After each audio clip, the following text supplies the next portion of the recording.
ते सबहूँ कहत सुनाए। मोर पित पूरब कियस पयाना, भांत भांत के तीरथ नाना। जब ही जात त्रिवेणी पहे, पुण्य दान दिन करत बितए। तहीं प्रकाश हमारा पयो, पटना शहर बिखै भव लयो। तहीं प्रकाश हमारा पयो, पटना शहर बिखै भव लयो। वाहिगुरु जी का खालसा, वाहिगुरु जी की फतेह। पतत पावन भगत वत्सल, किरपा निधान, जुगो जुग अटल। धन धन सतगुरु श्री गुरु ग्रंथ साहिब महाराज जी दी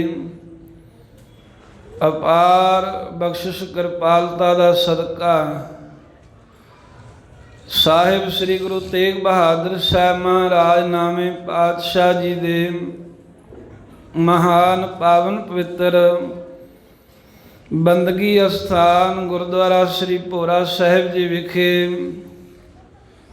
साहिबे कमाल शमशेरे बहादुर अमृत के दाते पंथ के वाली गुरु गोबिंद सिंह साहिब सच्चे पातशाह जी दे पावन प्रकाश दिहाड़ियां दे समय सतगुरां दे अस्थानां दी यात्रा करके महाराज साहिब जी दे पावन दरबारां दीवानां दे अंदर हाजरियां लवा रहे गुरु प्यारी खालसा साध संगत जीओ।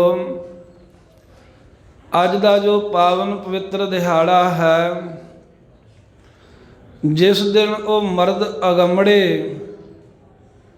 कलगीधर साहब सच्चे पातशाह का आगमन होया, जिस गुरु गोबिंद सिंह महाराज साहब जी के आगमन के नाल जो गुरु नानक देव महाराज सच्चे पातशाह ने सिक्खी का बूटा लाया सी, कलगीधर साहब सच्चे पातशाह ने उन्होंने मुकम्मलता दी। महाराज साहब ने साजना किया, सवारना किया, गुरु नानक देव सिखां नूं खालसे रूप दे विच प्रगट किया। गुरु गोबिंद सिंह महाराज सच्चे पातशाह तिन्हां दी महिमा कहिंदियां होइयां आनंद लाल सिंह जी ने जो अमृत छकण तो पहला आनंद लाल सन, अमृत छक के आनंद लाल सिंह बने। उन्हां गुरु की महिमा विच बचन कहे ने, जिन्हां जो आपां सिर्फ 3 जिहड़े उन्हां दे बचन सरवण कीते हन। रागी ਸਿੰਘਾਂ ਦੇ ਕੋਲੋਂ ਆਪਾਂ आम सरवण करते रहने हैं भी गुरु गोबिंद सिंह साहब कौन ने, कहते नासरो मनसूर गुर गोबिंद सिंह। नासरो साध संगत मदद करने वाला ते मनसूर जिस दी मदद होवे। कहते गुरु गोबिंद सिंह सच्चे पातशाह आप मदद करने वाले ने ते मदद कराउण वाले भी आप ही ने। भाव के परमेश्वर का रूप भी आप ही हैं ते गुरु रूप भी आप हो के जिन्हां लोकां दा कोई सहारा ना बनिया, उन्हां दी मदद करन कराउण वाले गुरु गोबिंद सिंह साहिब बने। इस दी मंजूर गुर गोबिंद सिंह, इस दी कहंदे ने रब नूं, मंजूर कहंदे ने कबूल होया प्रवाणित। ते गुरु गोबिंद सिंह साहब कैसे ने, इस दी मंजूर ने रब वालों कहंदे प्रवान कबूल गुरु गोबिंद सिंह साहिब ने। भी जो गुरु गोबिंद सिंह साहिब कहंदे ने मान लो भी वो परमेश्वर कह रहा है। वाहिगुरु वालों मंजूर ने, धन गुरु गोबिंद सिंह साहब परमेश्वर के दर दे कबूल ने। जदों लखनौर साहब विखे साईं भीखम शाह ਗੁਰੂ ਗੋਬਿੰਦ ਸਿੰਘ ਮਹਾਰਾਜ ਬਾਲ ਅਵਸਥਾ ਵਿੱਚ ਖੇਡਦੇ ਸਤਿਗੁਰਾਂ ਦੇ ਕੋਲ ਆਇਆ, ਮਹਾਰਾਜ ਨੂੰ ਨਮਸਕਾਰ ਕੀਤੀ, ਆਪਣੀ ਗੋਦ ਵਿੱਚ ਚੁੱਕਿਆ। ਕੁਝ ਅਗੰਮੀ ਬਚਨ ਹੋਏ ਤਾਂ ਉਸ ਵੇਲੇ ਜਦੋਂ ਵਾਪਸ ਆਪਣਾ ਟੁਕੜਾ ਬਚਾ ਕੇ ਵੀ ਮਹਾਰਾਜ ਤੁਹਾਡਾ ਜਦੋਂ ਪੰਥ ਕਾਇਮ ਹੋਏਗਾ ਉਦੋਂ ਕਿਰਪਾ ਕਰਕੇ ਤੇ ਮੇਰੇ ਤੇ ਰਹਿਮਤ ਕਰਿਓ। ਤੇ ਫਿਰ ਮੱਥਾ ਟੇਕ ਕੇ ਵਾਪਸ ਮੁੜਿਆ ਤਾਂ ਨਾਲ ਇੱਕ ਪੀਰ ਆਇਆ ਸੀ। ਉਹਨੇ ਸ਼ੰਕਾ ਕੀਤਾ, ਪੀਰ ਜੀ ਤੁਸੀਂ ਅਜੋਗ ਗੱਲ ਕੀਤੀ ਹੈ। ਕਿਹੜੀ ਅਜੋਗ ਗੱਲ? ਕਹਿੰਦੇ ਅਜੋਗ ਗੱਲ ਹੈ ਵੀ ਇੱਕ ਤਾਂ ਸਾਰੇ ਮੁਸਲਮਾਨ ਤੁਹਾਨੂੰ ਸਤਿਕਾਰ ਦਿੰਦੇ ਨੇ, ਪੂਜਦੇ ਨੇ, ਤੇ ਤੁਸੀਂ ਜਾ ਕੇ ਇੱਕ ਅਨਮਤ ਦੇ ਹੋਰ ਧਰਮ ਦੇ ਬੱਚੇ ਦੇ ਨਮਸਕਾਰ ਕੀਤੀ ਹੈ, ਇਹ ਵੀ ਮਾੜਾ ਕੀਤਾ ਹੈ। ਦੂਸਰੀ ਗੱਲ ਇਹ ਹੈ ਵੀ ਤੁਹਾਡੀ ਉਮਰ ਬਜ਼ੁਰਗੀ ਦੀ ਹੈ, ਉਹ ਛੋਟਾ ਬਾਲਕ ਹੈ, ਬੱਚੇ ਦੇ ਚਰਨਾਂ ਦੇ ਵਿੱਚ ਸਿਰ ਰੱਖ ਕੇ ਮੱਥਾ ਟੇਕਿਆ, ਇਹ ਵੀ ਤੁਸੀਂ ਅਜੋਗ ਗੱਲ ਕੀਤੀ ਹੈ। ਤਾਂ ਸਾਈਂ ਜੀ ਕਹਿਣ ਲੱਗੇ, ਪੀਰ ਜੀ ਤੁਹਾਨੂੰ ਬਿਲਕੁਲ ਨਹੀਂ ਕਹਿੰਦੇ ਵੀ ਪਤਾ। ਕਹਿੰਦੇ ਕਿਸ ਗੱਲ ਦਾ?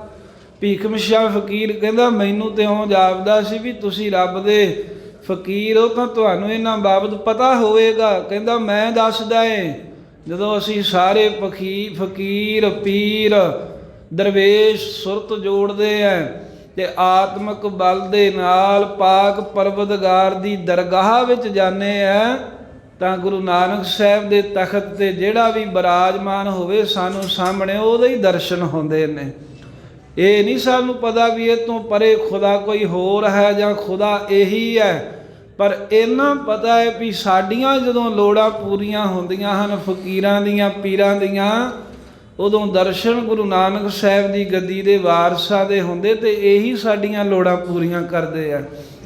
ਇਸ ਕਰਕੇ ਇਹ ਖੁਦਾ ਦਾ ਦਰ ਦੇ ਮਾਲਕ ਹਨ। ਮਾਨੋ ਵੀ ਖੁਦਾ ਇਹੀ ਨੇ, ਇਸ ਦੀ ਮਨਜ਼ੂਰ ਰੱਬ ਵੱਲੋਂ ਪ੍ਰਵਾਨ ਨੇ, ਰੱਬ ਵੱਲੋਂ ਕਬੂਲ ਨੇ ਗੁਰੂ ਗੋਬਿੰਦ ਸਿੰਘ ਸਾਹਿਬ। ਫਿਰ ਕਵੀ ਜੀ ਕਹਿੰਦੇ ਹੱਕ ਰਾ ਗੰਜੂਰ ਗੁਰ ਗੋਬਿੰਦ ਸਿੰਘ। ਹੱਕ ਕਹਿੰਦੇ ਨੇ ਸੱਚੇ ਰੱਬ ਨੂੰ, ਰਾ ਦਾ ਅਰਥ ਹੈ ਦਾਤ, ਤੇ ਗੰਜੂਰ ਕਹਿੰਦੇ ਨੇ ਖਜ਼ਾਨਚੀ ਨੂੰ।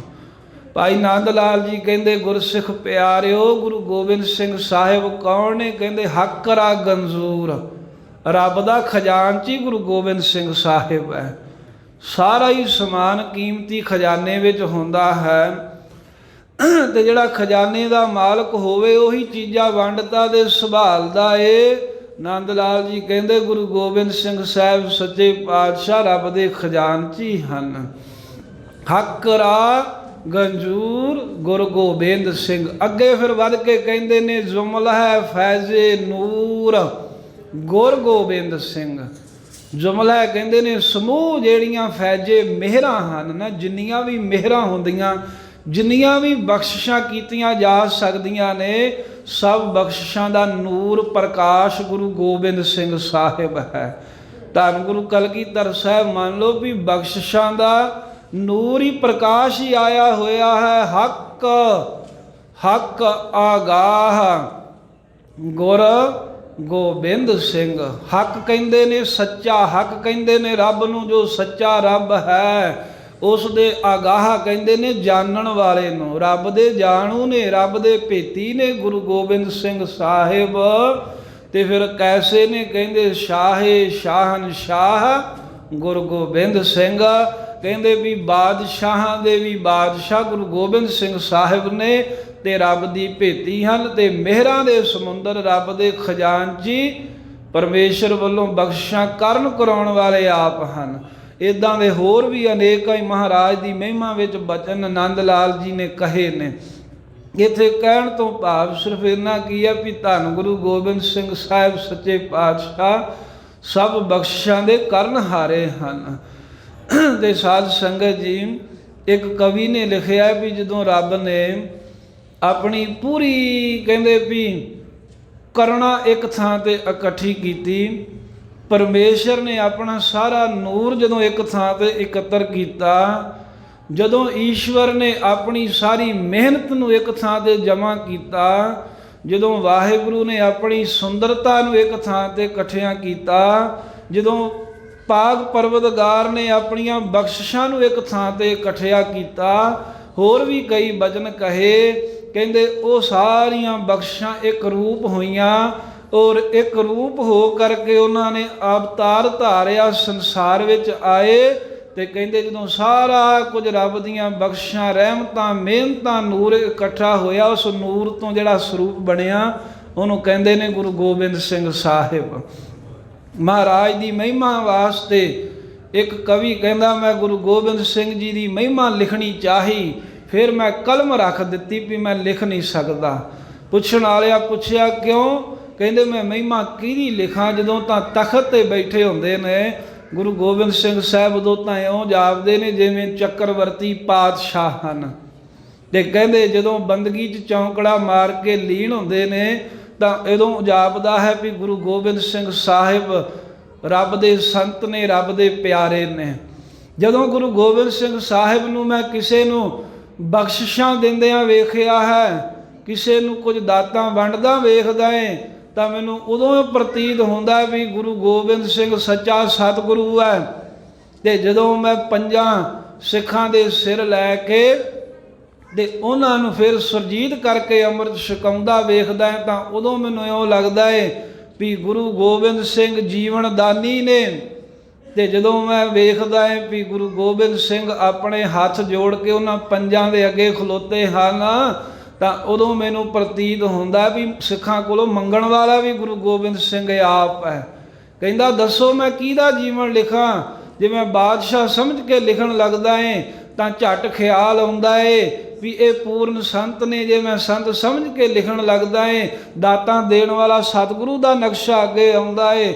ਜੇ ਮੈਂ ਜੀਵਨ ਦਾਤਾ ਦੇ ਸਮਝ ਕੇ ਵੀ ਇਹ ਅੰਮ੍ਰਿਤ ਦੇਣ ਵਾਲਾ ਦਾਨੀ ਸਮਝ ਕੇ ਗੁਰੂ ਦਾ ਜੀਵਨ ਲਿਖਣ ਲੱਗਦਾ ਹੈ, ਤਾਂ ਝੱਟ ਖਿਆਲ ਆਉਂਦਾ ਹੈ ਵੀ ਇਹ ਤਾਂ ਸਿੱਖਾਂ ਕੋਲੋਂ ਹੱਥ ਜੋੜ ਕੇ ਮੰਗਦਾ ਵੀ ਆਪ ਹੈ।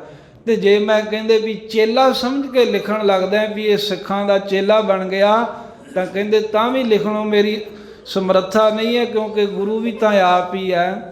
ਵਾਹ ਵਾਹ ਗੋਬਿੰਦ ਸਿੰਘ ਆਪੇ ਗੁਰ ਚੇਲਾ। ਹੁਣ ਕਿਹਦਾ ਮੈਂ ਕਹਿੰਦਾ ਵੀ ਜੀਵਨ ਲਿਖਾਂ? ਗੁਰੂ ਵੀ ਹੈ, ਚੇਲਾ ਵੀ ਹੈ, ਬਾਦਸ਼ਾਹ ਵੀ ਹੈ, ਪਾਤਸ਼ਾਹ ਵੀ ਹੈ, ਸੰਤ ਵੀ ਹੈ, ਸਿਪਾਹੀ ਵੀ ਹੈ, ਦਾਨੀ ਵੀ ਹੈ, ਸਿੱਖਾਂ ਕੋ ਮੰਗਣ ਵਾਲਾ ਵੀ ਹੈ ਤੇ ਸਿੱਖਾਂ ਨੂੰ ਦੇਣ ਵਾਲਾ ਵੀ ਹੈ। ਐਸੇ ਗੁਰੂ ਗੋਬਿੰਦ ਸਿੰਘ ਸਾਹਿਬ ਸੱਚੇ ਪਾਤਸ਼ਾਹ ਦੇ ਮੁਕੰਮਲ ਜੀਵਨ ਨੂੰ ਸਾਧ ਸੰਗਤ ਜੀ ਕੋਈ ਕਹਿ ਹੀ ਨਹੀਂ ਸਕਦਾ। ਇਹ ਲਿਖਿਆ ਹੈ ਬੁੱਲੇ ਸ਼ਾਹ ਫਕੀਰ ਨੇ, ਕਹਿੰਦਾ ਮੈਂ ਇੰਨੇ ਕੁ ਸ਼ਬਦਾਂ 'ਚ ਗੁਰੂ ਦੀ ਮਹਿਮਾ ਕਰ ਸਕਦਾ ਹਾਂ, ਗੁਰ ਸਿੱਖੋ ਜਾਣ ਲਓ। ਉਹ ਮਹਿਮਾ ਕੀ ਹੈ? ਕਹਿੰਦਾ ਨਾ ਕਹੋ ਕਬ ਕੀ, ਨਾ ਕਹੋ ਤਬ ਕੀ, ਬਾਤ ਕਹੋ ਮੈਂ ਅਬ ਕੀ। ਅਗਰ ਨਾ ਹੋਤੇ ਗੁਰੂ ਗੋਬਿੰਦ ਸਿੰਘ ਤਾਂ ਸੁਨਤ ਹੋਤੀ ਸਭ ਕੀ। ਕਹਿੰਦੇ ਬਸ ਇਹ ਗੱਲ ਸਮਝ ਲਓ ਵੀ ਜੇ ਗੁਰੂ ਗੋਬਿੰਦ ਸਿੰਘ ਸਾਹਿਬ ਦਾ ਪ੍ਰਕਾਸ਼ ਨਾ ਹੁੰਦਾ ਤਾਂ ਸਾਰੇ ਕਹਿੰਦੇ ਵੀ ਤੁਸੀਂ ਜੋ ਸਰਦਾਰੀਆਂ ਮੰਨ ਰਹੇ ਹੋ, ਸਰਦਾਰੀਆਂ ਮੰਨਣੀਆਂ ਕਿਤੇ ਨਹੀਂ ਸੀ।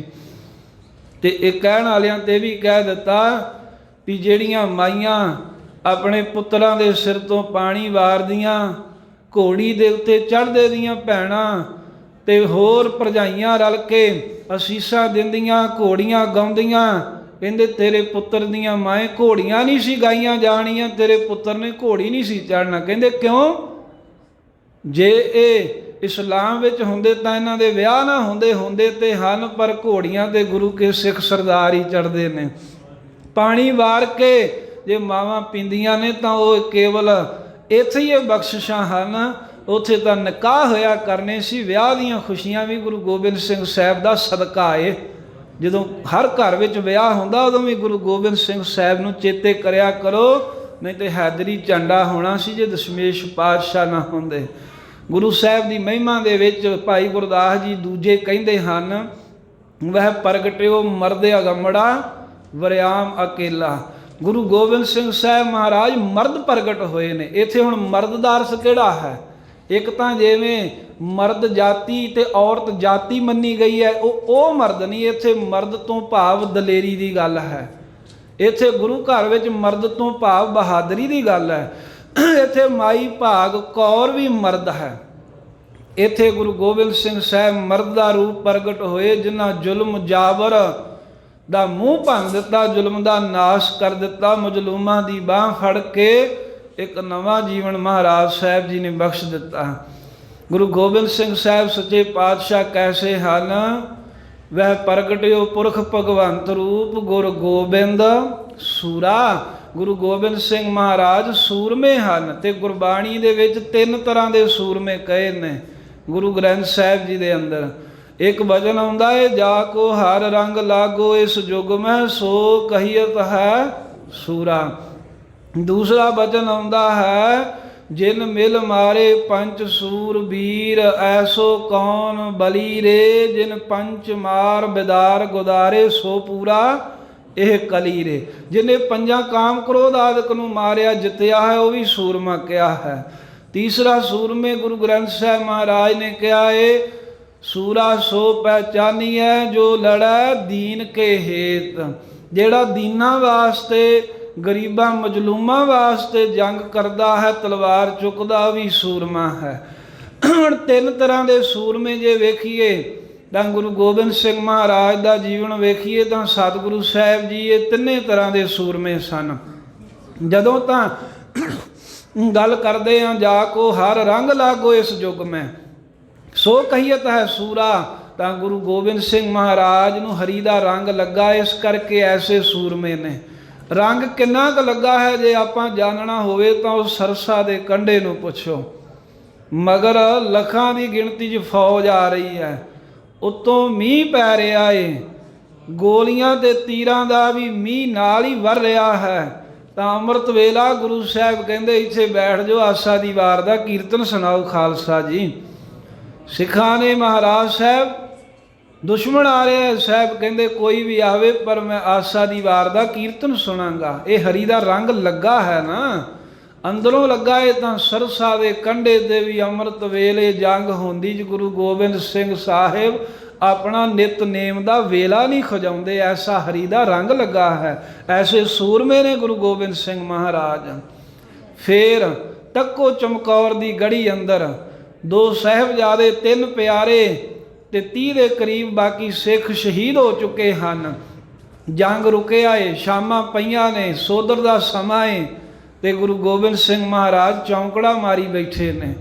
ਸੋਦਰ ਹੈ ਰਾਜ ਸਾਹਿਬ ਦਾ ਪਾਠ ਕਰਦੇ ਨੇ, ਪਾਠ ਕਰਦਿਆਂ ਕਰਦਿਆਂ ਅਖੀਰ 'ਚ ਪੜ੍ਹ ਰਹੇ ਨੇ, ਆਨੰਦ ਭਇਆ ਮੇਰੀ ਮਾਏ ਸਤਿਗੁਰੂ ਮੈਂ ਪਾਇਆ।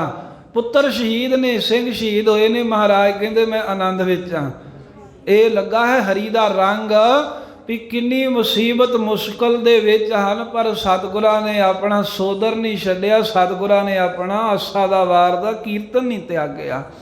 ਜਾ ਕੋ ਹਰ ਰੰਗ ਲਾਗੋ ਇਸ ਯੁੱਗ ਮੈਂ, ਸੋ ਕਹੀਅਤ ਹੈ ਸੂਰਾ। ਗੁਰੂ ਗੋਬਿੰਦ ਸਿੰਘ ਮਹਾਰਾਜ ਜੀ ਐਸੇ ਸੂਰਮੇ ਬਲੀ ਨੇ। ਫਿਰ ਦੂਸਰਾ 5 ਵਕਾਰਾਂ ਨੂੰ ਮਹਾਰਾਜ ਸਾਹਿਬ ਜੀ ਨੇ ਜਿੱਤਿਆ ਹੋਇਆ ਹੈ।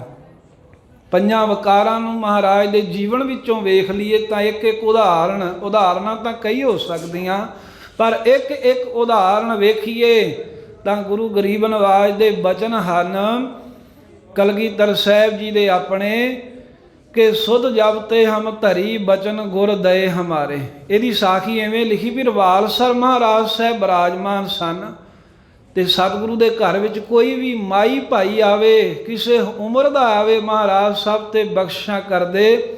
ਪਰ ਇੱਕ ਰਾਣੀ ਆਈ ਮੰਦੀ ਭਾਵਨਾ ਲੈ ਕੇ, ਮਹਾਰਾਜ ਨੇ ਆਪਣੇ ਧਨੁਖ ਦੇ ਨਾਲ ਉਹਨੂੰ ਅਸੀਸ ਦਿੱਤੀ, ਤਾਂ ਕਹਿਣ ਲੱਗੀ ਮਹਾਰਾਜ ਤੁਸੀਂ ਮੇਰੀ ਪਿੱਠ ਤੇ ਹੱਥ ਨਹੀਂ ਰੱਖੋਗੇ। ਤਾਂ ਗੁਰੂ ਸਾਹਿਬ ਕਹਿੰਦੇ ਰਾਣੀ ਤੇਰੇ ਮਨ ਵਿੱਚ ਮੰਦੀ ਭਾਵਨਾ ਹੈ, ਤੈਨੂੰ ਪਤਾ ਨਹੀਂ ਮੇਰੇ ਸਤਿਗੁਰਾਂ ਨੇ ਮੈਨੂੰ ਕੀ ਬਚਨ ਕਿਹਾ ਹੈ, ਸੁਧ ਜਬ ਤੇ ਹਮ ਧਰੀ।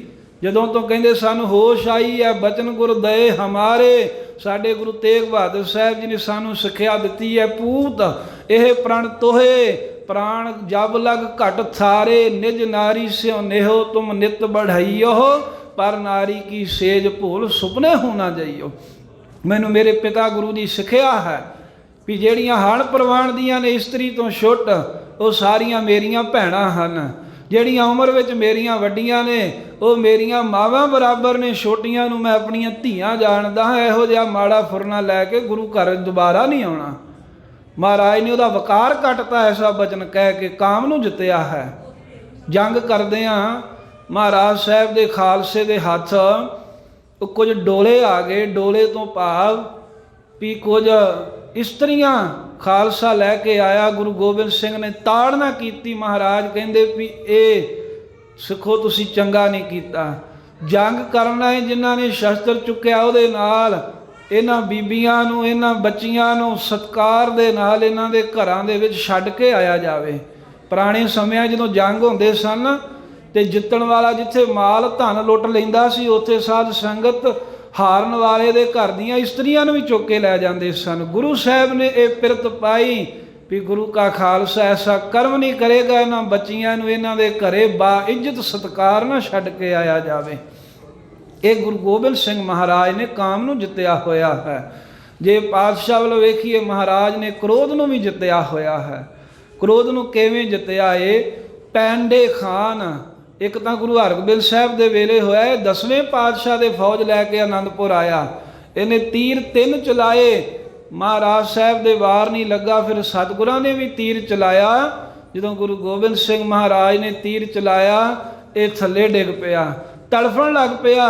ਮਹਾਰਾਜ ਇਹਦੇ ਨੇੜੇ ਗਏ, ਹਾਏ ਅੰਮਾ ਦੀ ਆਵਾਜ਼ ਨਿਕਲੀ। ਮਹਾਰਾਜ ਗੁਰੂ ਗੋਬਿੰਦ ਸਿੰਘ ਸਾਹਿਬ ਕਹਿਣ ਲੱਗੇ, ਉਹ ਪੈਂਡੇ ਖਾਨਾ, ਇਹ ਅੰਮਾ ਕਹਿਣ ਦਾ ਕਿਹੜਾ ਵੇਲਾ ਹੈ? ਕਹਿੰਦੇ ਵੀ ਅੱਲਾ ਕਹੋ ਅੱਲਾ।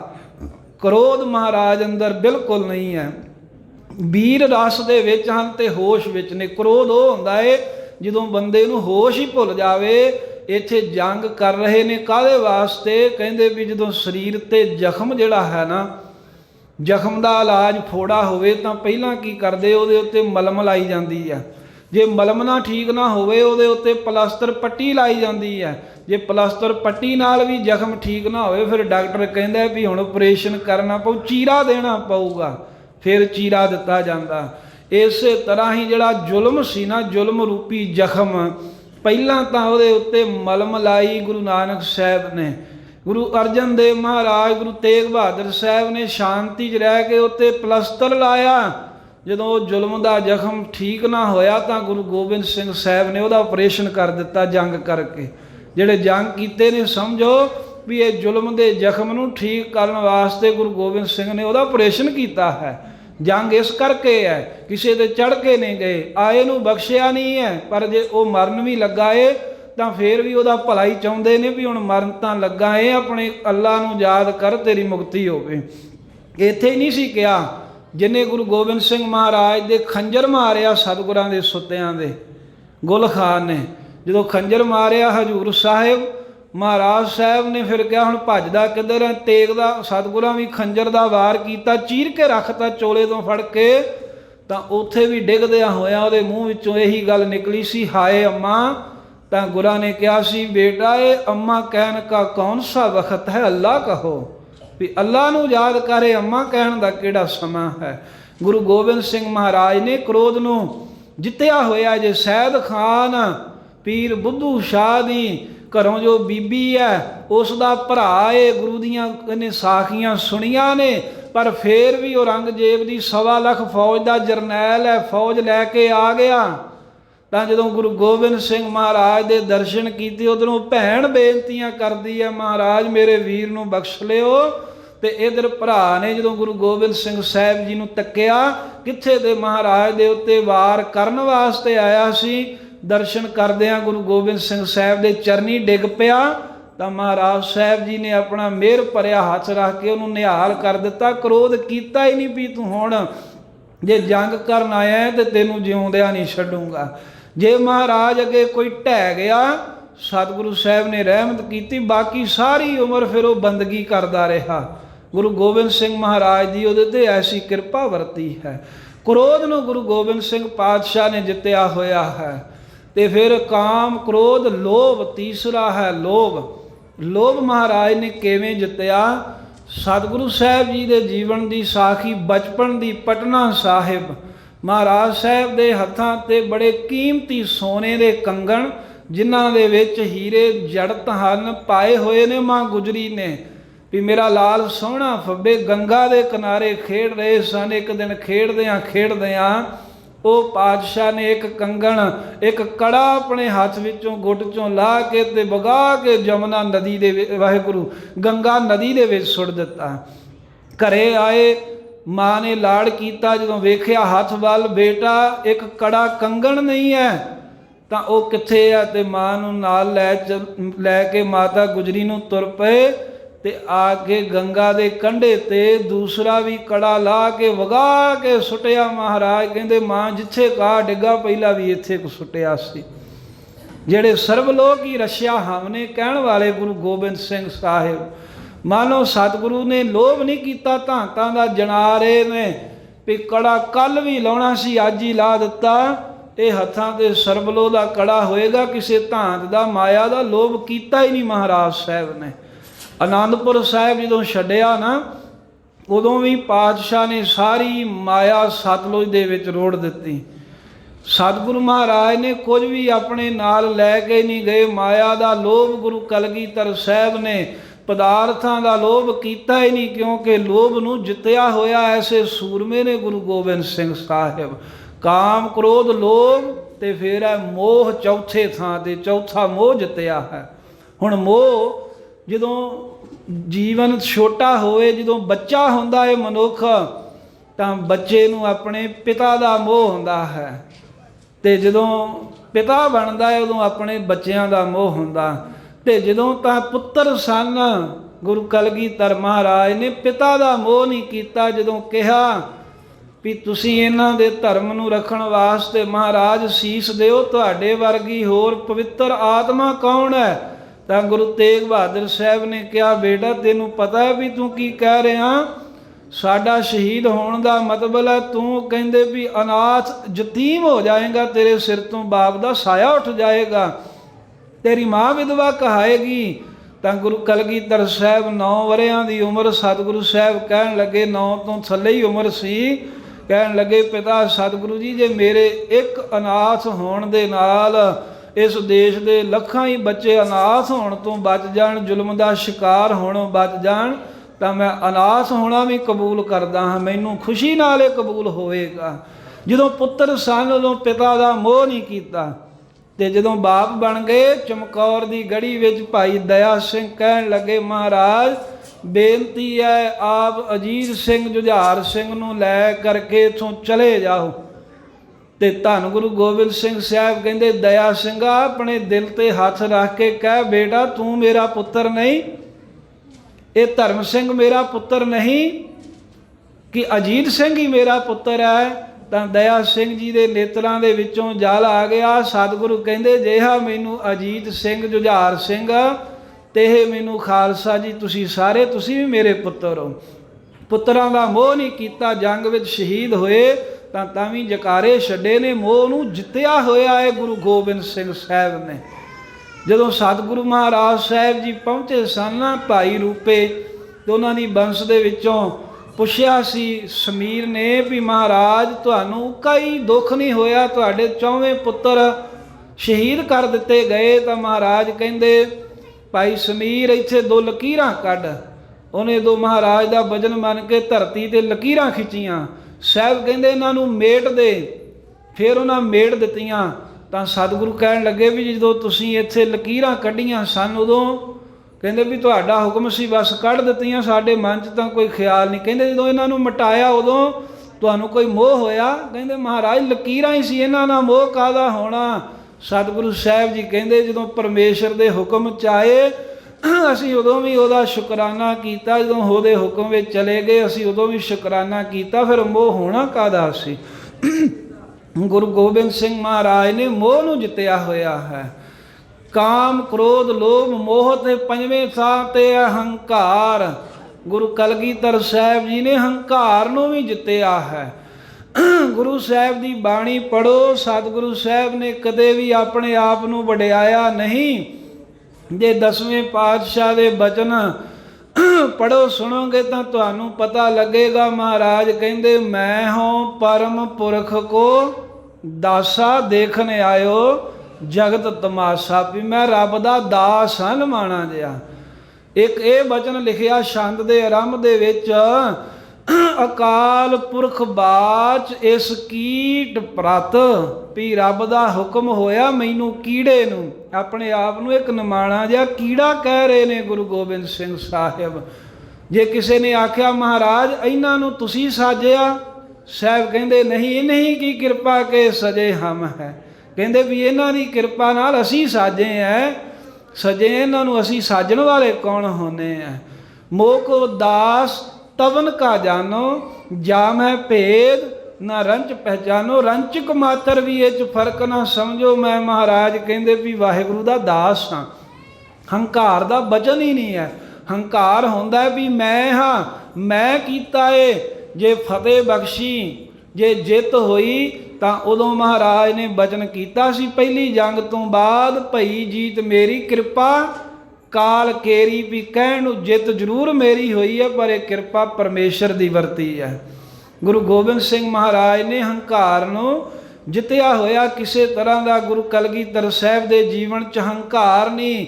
ਜੇ ਸਦਾ ਦਾ ਨਾਹਰਾ ਬਖਸ਼ਿਆ, ਉੱਥੇ ਵੀ ਕਿਹਾ ਵਾਹਿਗੁਰੂ ਜੀ ਕਾ ਖਾਲਸਾ ਵਾਹਿਗੁਰੂ ਜੀ ਕੀ ਫਤਿਹ। ਆਪਣਾ ਵਿੱਚ ਨਾਂ ਹੀ ਨਹੀਂ ਰੱਖਿਆ ਗੁਰੂ ਗੋਬਿੰਦ ਸਿੰਘ ਮਹਾਰਾਜ ਨੇ। ਹੋਰ ਵੀ ਕਿੰਨੇ ਆਪਾਂ ਜੀਵਨ ਵਿੱਚੋਂ ਬਚਨ ਲੈ ਸਕਦੇ। ਗੁਰੂ ਗੋਬਿੰਦ ਸਿੰਘ ਮਹਾਰਾਜ ਨੇ ਸਾਧ ਸੰਗਤ ਜੀ ਹੰਕਾਰ ਨੂੰ ਜਿੱਤਿਆ ਹੋਇਆ ਹੈ। ਇਹ ਜੋ ਵਿਚਾਰ ਚੱਲ ਰਹੀ ਸੀ ਨਾ ਵੀ ਰੰਗ ਲੱਗਾ ਏ, ਉਹ ਵੀ ਸੂਰਮੇ ਨੇ। ਦੂਜੀ ਤਰ੍ਹਾਂ ਦੇ ਸੂਰਮੇ ਹਨ, ਜਿਨ ਮਿਲ ਮਾਰੇ ਪੰਜ ਸੂਰਬੀਰ, ਐਸੋ ਕੌਣ ਬਲੀ ਰੇ, ਜਿਨ ਪੰਚ ਮਾਰ ਬਦਾਰ ਗੁਦਾਰੇ, ਸੋ ਪੂਰਾ ਇਹ ਕਲੀ ਰੇ। ਉਹ ਦੂਸਰੀ ਤਰ੍ਹਾਂ ਦੇ ਸੂਰਮੇ ਵਕਾਰਾਂ ਨੂੰ ਜਿੱਤਣ ਵਾਲੇ ਨੇ ਗੁਰੂ ਗੋਬਿੰਦ ਸਿੰਘ ਮਹਾਰਾਜ। ਤੇ ਤੀਸਰੀ ਤਰ੍ਹਾਂ ਦੇ ਸੂਰਮੇ ਸੂਰਾ ਸੋ ਪਹਿਚਾਨੀ ਹੈ, ਜੋ ਲੜਾ ਦੀਨ ਕੇ ਹੇਤ, ਦੀਨਾ ਵਾਸਤੇ ਲੜਦੇ ਰਹੇ। ਐਸੇ ਸੂਰਮੇ ਨੇ ਗੁਰੂ ਗੋਬਿੰਦ ਸਿੰਘ ਮਹਾਰਾਜ ਸੱਚੇ ਪਾਤਸ਼ਾਹ। ਜਦੋਂ ਇੱਕ ਵਾਰਾਂ ਖੰਡੇ ਬਾਟੇ ਦਾ ਅੰਮ੍ਰਿਤ ਤਿਆਰ ਹੋ ਗਿਆ ਤਾਂ ਪਹਾੜੀ ਰਾਜੇ ਕਹਿੰਦੇ ਮਹਾਰਾਜ ਅੰਮ੍ਰਿਤ ਤਾਂ ਅਸੀਂ ਵੀ ਛਕ ਲਈਏ, ਪਰ ਤੁਸੀਂ ਨਾ ਜਿੰਨੇ ਵੀ ਕੋਈ ਗਰੀਬ ਗੁਰਬੇ ਜੇ ਆ ਸਾਰਿਆਂ ਨੂੰ ਇੱਕੇ ਬਾਟੇ 'ਚ ਅੰਮ੍ਰਿਤ ਛਕਾਈ ਜਾਂਦੇ ਹੋ। ਅਸੀਂ ਰਾਜੇ ਲੋਕ ਹੁੰਦੇ ਹਾਂ, ਸਾਨੂੰ ਵੱਖਰਾ ਅੰਮ੍ਰਿਤ ਤਿਆਰ ਕਰ ਦਿਓ, ਅੰਮ੍ਰਿਤ ਅਸੀਂ ਵੀ ਛਕ ਲਾਂਗੇ। ਤਾਂ ਗੁਰੂ ਗੋਬਿੰਦ ਸਿੰਘ ਸਾਹਿਬ ਕਹਿਣ ਲੱਗੇ, ਉਹ ਰਾਜਿਓ ਹੰਕਾਰੀਓ, ਜਿਨ੍ਹਾਂ ਨੂੰ ਤੁਸੀਂ ਗਰੀਬ ਗੁਰਬੇ ਜੇ ਤੇ ਐ ਲਤਾੜੇ ਨਿਮਾਣੇ ਜੇ ਸਮਝਦੇ ਹੋ, ਇਨ ਗਰੀਬ ਸਿੱਖਣ ਕੋ ਦਿਓ ਪਾਤਸ਼ਾਹੀ, ਯਾਦ ਕਰੇ ਹਮਰੀ ਗੁਰਿਆਈ। ਮਹਾਰਾਜ ਕਹਿੰਦੇ ਯਾਦ ਰੱਖਣਗੇ, ਇਹਨਾਂ ਨੂੰ ਮੈਂ ਪਾਤਸ਼ਾਹੀ ਬਣਾਉਂਗਾ। ਜਿਨ੍ਹਾਂ ਨੂੰ ਤੁਸੀਂ ਆਪਣੀ ਜੁੱਤੀ ਦੀ ਨੋਕ ਦੇ ਥੱਲੇ ਸਮਝਦੇ ਹੋ, ਇਨਹੀ ਕੋ ਸਰਦਾਰ ਬਣਾਉ, ਇਹਨਾਂ ਨੂੰ ਸਰਦਾਰੀਆਂ ਦਊਂਗਾ। ਤਵੇ ਗੋਬਿੰਦ ਸਿੰਘ ਨਾਮ ਕਹਾਉ, ਤਾਂ ਮੇਰਾ ਨਾਮ ਗੋਬਿੰਦ ਸਿੰਘ ਕਹਾਇਆ ਸਫਲਾ, ਮੈਂ ਕੱਲੇ ਕੱਲੇ ਨੂੰ ਸਰਦਾਰੀ ਦਊਂਗਾ। ਜਿਨ੍ਹਾਂ ਨੂੰ ਤੁਸੀਂ ਆਪਣੇ ਘਰ ਦੀ ਦਹਲੀਜ਼ ਨਹੀਂ ਲੰਘਣ ਦਿੰਦੇ, ਇਹਨਾਂ ਨੂੰ ਮੈਂ ਪਾਤਸ਼ਾਹੀਆਂ ਦੇਵਾਂਗਾ। ਧੰਨ ਗੁਰੂ ਗੋਬਿੰਦ ਸਿੰਘ ਸਾਹਿਬ ਸੱਚੇ ਪਾਤਸ਼ਾਹ ਐਸੇ ਸੂਰਮੇ ਨੇ। ਮਹਾਰਾਜ ਦੀਨਾਂ ਵਾਸਤੇ ਲੜੇ, ਮਜਲੂਮਾਂ ਵਾਸਤੇ ਲੜੇ। ਸਤਿਗੁਰੂ ਸਾਹਿਬ ਗਰੀਬਾਂ ਲਤਾੜਿਆਂ ਵਾਸਤੇ ਲੜੇ। ਸਾਧ ਸੰਗਤ ਜੀ ਹੁਣ ਤਾਂ ਬਹੁਤ ਗੱਲਾਂ ਹੁੰਦੀਆਂ ਨੇ ਵੀ ਸਾਨੂੰ ਸੰਵਿਧਾਨ ਨੇ ਅਧਿਕਾਰ ਦਿੱਤੇ, ਲੋਕ ਸਮਝ ਲੈਂਦੇ ਨੇ ਹੁਣ ਸਾਨੂੰ ਆਜ਼ਾਦੀ ਮਿਲੀ ਹੈ, ਹੁਣ ਸਾਡੇ ਵਿੱਚ ਗੁਲਾਮੀ ਨਹੀਂ ਹੈ। ਪਰ ਅਸਲ ਦੇ ਵਿੱਚ ਗੁਰੂ ਕਲਗੀਧਰ ਸਾਹਿਬ ਨੇ ਜੁਰਤ ਭਰੀ। ਇਸ ਦੇਸ਼ ਦੇ ਲੋਕ ਜਿਹੜੇ ਹਨ ਉਹ ਸਾਧ ਸੰਗਤ ਐਸੇ ਬੇਗੈਰ ਤੇ ਹੋ ਗਏ ਸੀ ਵੀ ਜੇ ਕੋਈ ਹਾਕਮ ਪਾਨ ਖਾ ਕੇ ਤੇ ਉਹ ਕਵੇ ਨਾ ਵੀ ਹੁਣ ਮੈਂ ਥੁੱਕਣਾ ਹੈ, ਤਾਂ ਇਸ ਦੇਸ਼ ਦੇ ਲੋਕ ਉਹਦੇ ਅੱਗੇ ਮੂੰਹ ਅੱਡ ਕੇ ਖਲੋ ਜਾਂਦੇ ਸਨ ਤੇ ਉਹਦੇ ਮੂੰਹ ਦੇ ਵਿੱਚ ਆਪਣੀ ਪਾਨ ਦੀ ਪੀਕ ਥੁੱਕਦਾ ਹੁੰਦਾ ਸੀ, ਸਿੱਧਾ ਧਰਤੀ ਤੇ ਨਹੀਂ ਸੀ ਥੁੱਕਦਾ। ਇੰਨੇ ਲਤਾੜੇ ਗਏ ਲੋਕ ਸਨ, ਡਰਦੇ ਸਨ, ਕੰਬਦੇ ਸਨ। ਜੰਗ ਕਰਨ ਦੀ ਕਿਸੇ ਦੀ ਤੁਰਕਾਂ ਦੇ ਅੱਗੇ ਜੁਰਤ ਹੀ ਨਹੀਂ ਹੁੰਦੀ ਸੀ। ਇਹ ਨਹੀਂ ਸੀ ਵੀ ਉਦੋਂ ਰਾਜੇ ਨਹੀਂ ਸੀ, 22 ਧਾਰ ਹਿੰਦੂ ਰਾਜੇ, ਹੋਰ ਕਿੰਨੇ ਰਾਜਸਥਾਨ ਦੇ ਵਿੱਚ ਰਾਜੇ, ਪਰ ਸਾਰਿਆਂ ਨੇ ਸੰਧੀ ਕਰ ਰੱਖੀ ਸੀ ਔਰੰਗਜ਼ੇਬ ਦੇ ਨਾਲ। ਜਦੋਂ ਸੰਧੀਆਂ ਕਰ ਲਓ, ਜਦੋਂ ਅਗਲੇ ਦੀ ਤਾਬਿਆ ਹੋ ਜਾਓ, ਜਦੋਂ ਆਖੋ ਵੀ ਤੇਰੇ ਛਿੱਤਰ ਦੇ ਥੱਲੇ ਰਹਾਂਗੇ, ਫਿਰ ਤਾਂ ਨਹੀਂ ਨਾ ਕੋਈ ਕੁਝ ਕਹਿੰਦਾ। ਆਮ ਹੀ ਸਾਡੇ ਕਹਾਵਤ, ਅੱਗੇ ਪਏ ਨੂੰ ਤਾਂ ਸ਼ੇਰ ਵੀ ਨਹੀਂ ਖਾਂਦਾ। ਪਰ ਉਹਦੇ ਅੱਗੇ ਜਿਹੜਾ ਜੁਰਤ ਵਿਖਾਉਣ ਵਾਲਾ ਹੈ, ਬੁਰਾ ਤਾਂ ਉਹਨੂੰ ਉਹੀ ਲੱਗਦਾ ਨਾ। ਭਾਵੇਂ ਕਿ ਰਾਜੇ ਹਿੰਦੂ ਵੀ ਬਹੁਤ ਸਨ, ਪਰ ਜੰਗ ਗੁਰੂ ਗੋਬਿੰਦ ਸਿੰਘ ਮਹਾਰਾਜ ਨਾਲ ਕਿਉਂ ਹੋਏ? ਕਿਉਂਕਿ ਗੁਰੂ ਨੇ ਝੁਕਣਾ ਛੱਡ ਦਿੱਤਾ, ਤੇ ਜਿਹੜੇ ਝੁਕਦੇ ਸਨ ਉਹਨਾਂ ਨੂੰ ਮਹਾਰਾਜ ਸਾਹਿਬ ਜੀ ਨੇ ਕਿਹਾ ਵੀ ਹੁਣ ਤੁਸੀਂ ਝੁਕਦੇ ਰਹੇ ਹੋ, ਹੁਣ ਤੁਹਾਨੂੰ ਮੈਂ ਸਿਰ ਉੱਚਾ ਕਰਨ ਦੀ ਜਾਚ ਦੱਸਾਂਗਾ। ਮਹਾਰਾਜ ਸਾਹਿਬ ਸੱਚੇ ਪਾਤਸ਼ਾਹ ਨੇ ਸਾਧ ਸੰਗਤ ਰਣਜੀਤ ਨਗਾਰਾ ਤਿਆਰ ਕਰਾਇਆ। ਗੁਰੂ ਗੋਬਿੰਦ ਸਿੰਘ ਮਹਾਰਾਜ ਨੇ, ਸਤਿਗੁਰੂ ਸਾਹਿਬ ਜੀ ਨੇ ਇਹ ਹੁਕਮ ਕੀਤਾ ਵੀ ਪਾਤਸ਼ਾਹ ਦਾ ਹੁਕਮ ਹੈ ਵੀ ਕੋਈ ਵੀ ਸ਼ੰਖ ਨਹੀਂ ਵਜਾ ਸਕਦਾ। ਮਹਾਰਾਜ ਕਹਿੰਦੇ ਅਸੀਂ ਨਗਾਰਾ ਵਜਾਵਾਂਗੇ। औरंगजेब का हुक्म है कि कोई भी किसी प्रकार की सवारी नहीं कर सकता। साहब कहते असीं कल्ले कल्ले सिख नूं शाह सवार बनावांगे घोड़ियां दे। औरंगजेब का हुक्म है कोई कलगी नहीं ला सकता, कोई झंडा नहीं चला सकता। गुरु गोबिंद सिंह महाराज कहते कल्ले कल्ले सिख दे सिर दे उत्ते फरले चलावांगा मैं। एक बार जदों सिंह गए अजीत नगारा वजया तो पहाड़ की रियासत विच सतगुरु के सूरमे शिकार खेडन गए तो भीम चंद ने चिट्ठी लिख के भेजी, कहन लगा महाराज तुहाडे सिंह आउंदे ने, बड़ा मेरी रियासत विच उत्पात मचाउंदे हन, इन्हां नूं रोको। तो गुरु गोबिंद सिंह ने उत्तर वजों चिट्ठी भेजी सी जे तेरे को रोके जाते हैं तो तू रोक ला। सतगुरु साहब सच्चे पातशाह ने जवाब देना सिखाया भी इन्होंने लोगों अगे हाथ ही नहीं जोड़ने, निवना नहीं, जुरत कायम करनी गुरु कलगीधर साहब सच्चे पातशाह ने सिखाई। ऐसे दीन दयाल सतगुरां दे जिन्ने भी गुण कहिए ना उन्ने ही थोड़े ने।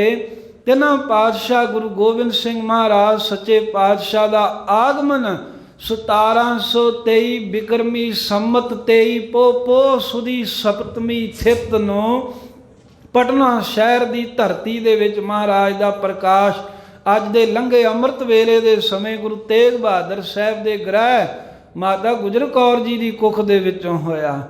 साध संगत सतगुरां दा अपना वचन है जो आपां मंगल रूप विच सरवण भी कीता है। कहंदे भी असीं इस जामे दे जदों 10वें जामे च आए वो कथा तो महाराज ने लिखी हुई है बचित्र नाटक 10वें ग्रंथ विच। महाराज साहब एक ऐसे वाहद अवतार ने जिन्हों ने अपने पिछले जन्म की भी कथा लिखी है।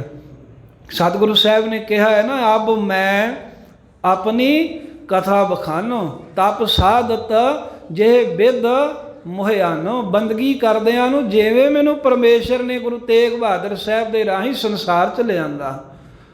गुरु कलगीधर साहब सच्चे पातशाह सतयुग विच साध संगत जदों एक देवी जिन्हों दुर्गा कहते हैं राक्षसां नाल युद्ध कर रही सी, पर सरनवत बीज जिहदे जिन्ने लहू दे तुबके धरती ते डिगदे सन उतों उन्ने ही राक्षस कहते पैदा हो रहे सन।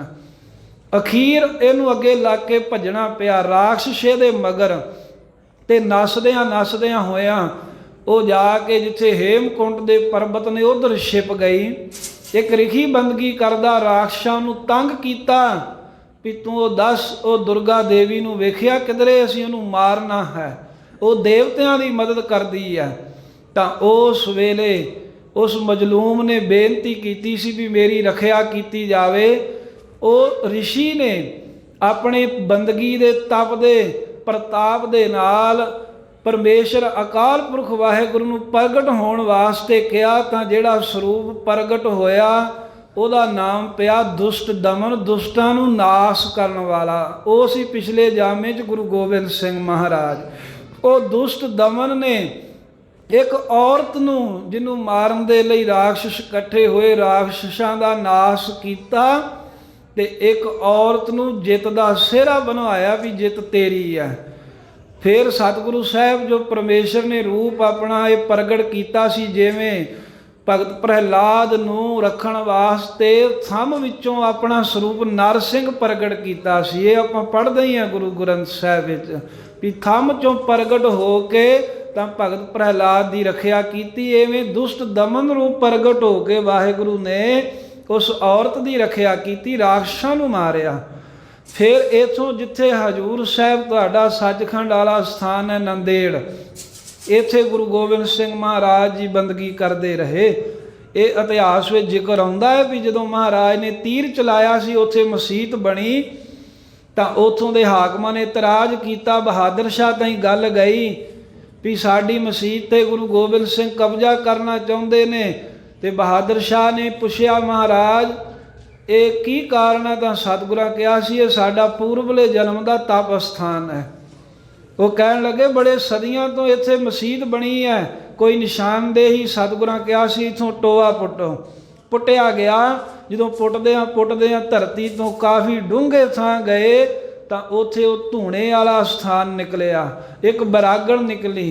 रुद्राक्ष दीआं माला निकलियां, वो चिन्ह निकले, निशानियां निकलियां, तो फिर बहादुर शाह के कहण ते उन्होंने अपनी वो मसीत उतों चुक के दूजे थां खड़नी पई। साहिबां कहा भी ये साडा पूर्वले जन्म का स्थान है, वाहिगुरू पूर्वले बंदगी का स्थान है।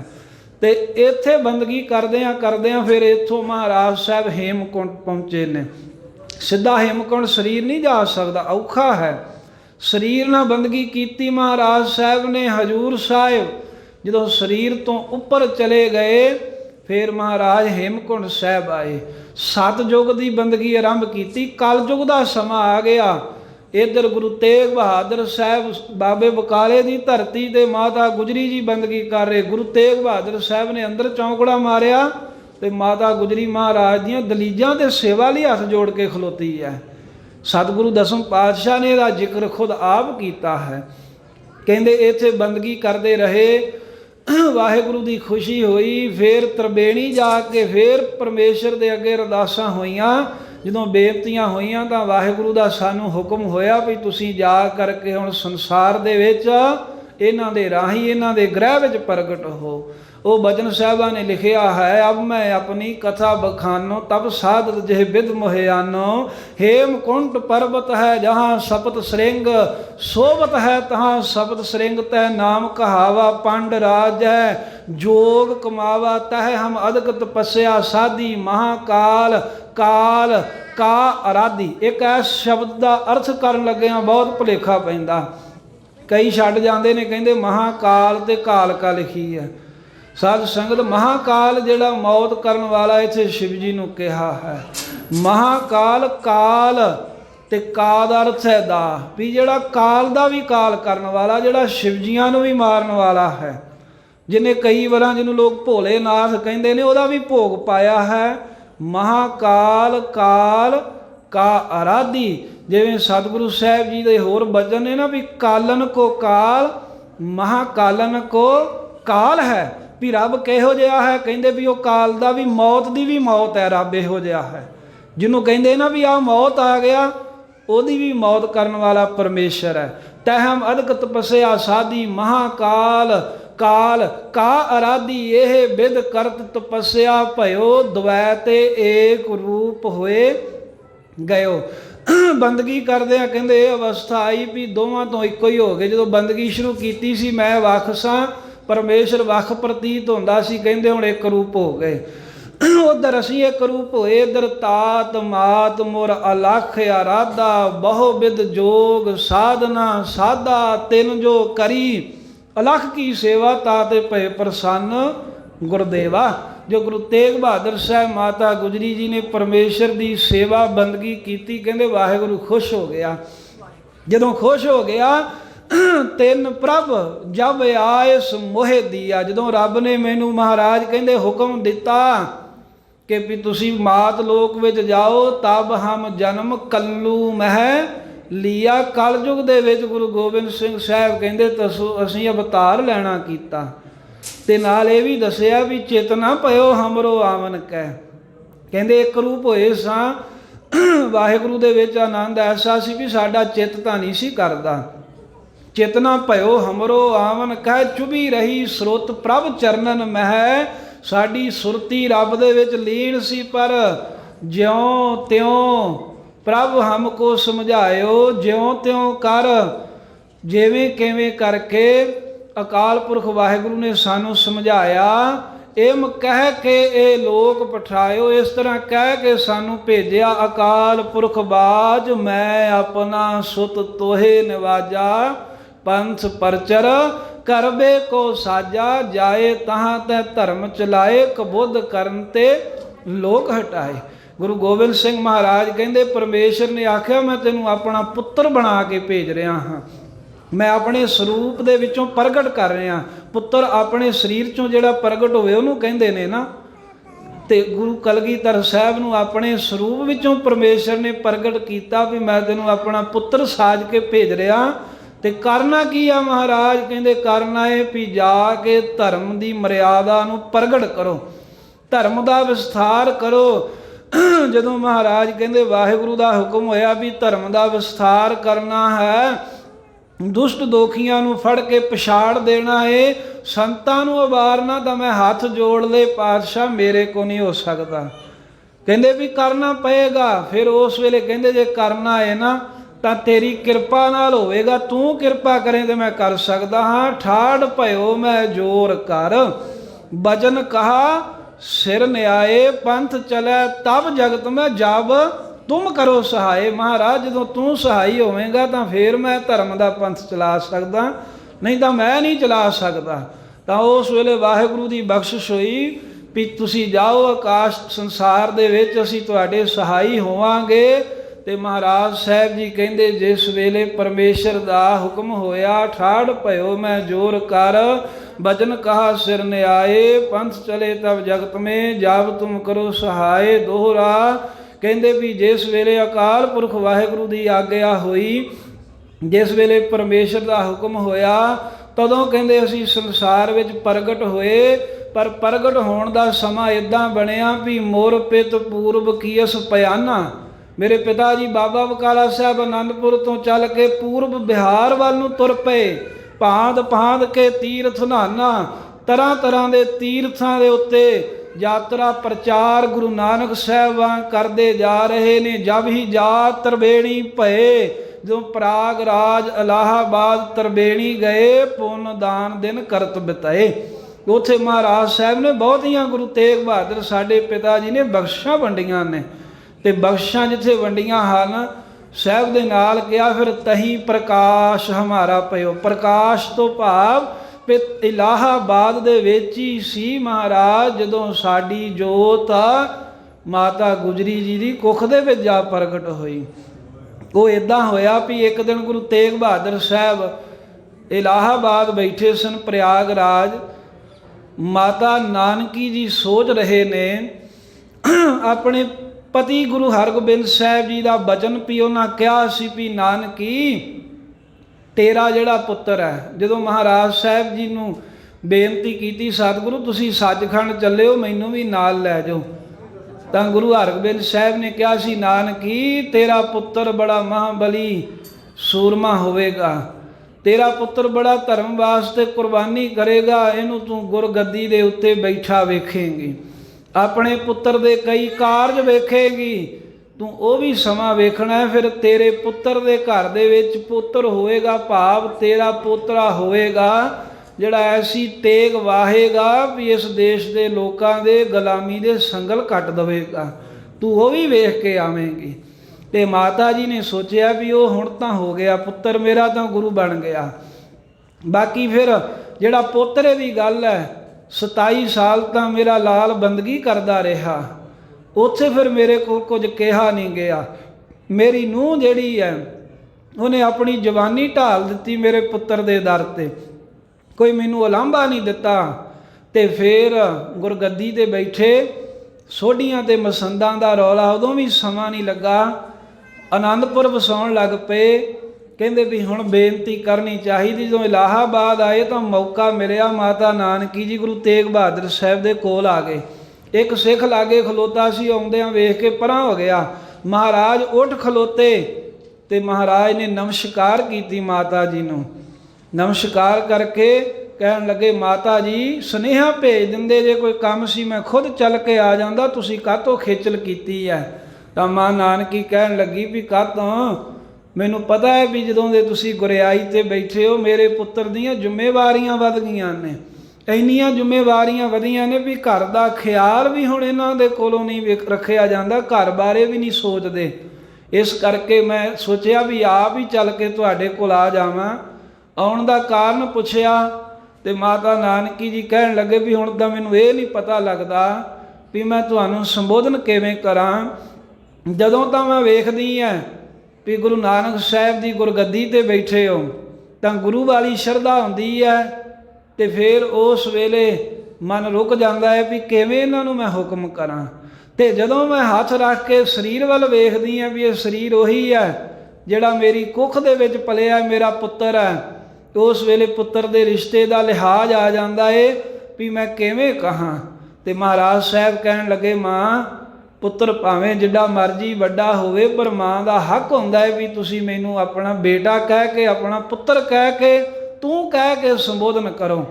ਫਿਰ ਮਾਤਾ ਨਾਨਕੀ ਜੀ ਬੋਲਣ ਲੱਗੇ ਤੇ ਬੋਲਦਿਆਂ ਹੌਕਾ ਜਿਹਾ ਲੈ ਕੇ ਚੁੱਪ ਹੋ ਗਏ, ਅੱਖਾਂ 'ਚੋਂ ਪਾਣੀ ਆ ਗਿਆ। ਤੇ ਮਹਾਰਾਜ ਗੁਰੂ ਤੇਗ ਬਹਾਦਰ ਸਾਹਿਬ ਕਹਿੰਦੇ ਮਾਤਾ ਜੀ ਕੀ ਕਾਰਨ ਹੈ? ਕਹਿੰਦੇ ਕੁਝ ਨਹੀਂ ਬੇਟਾ, ਤੇਰੇ ਪਿਤਾ ਦੀ ਯਾਦ ਆ ਗਈ, ਉਹ ਬਚਨ ਚੇਤਾ ਆ ਗਿਆ। ਕਹਿੰਦੇ ਕਿਹੜਾ? ਉਹਨਾਂ ਬਚਨ ਕੀਤਾ ਸੀ ਵੀ ਤੇਰਾ ਪੁੱਤਰ ਗੁਰੂ ਹੋਵੇਗਾ, ਉਹ ਤਾਂ ਮੈਂ ਵੇਖ ਲਿਆ ਤੁਹਾਨੂੰ।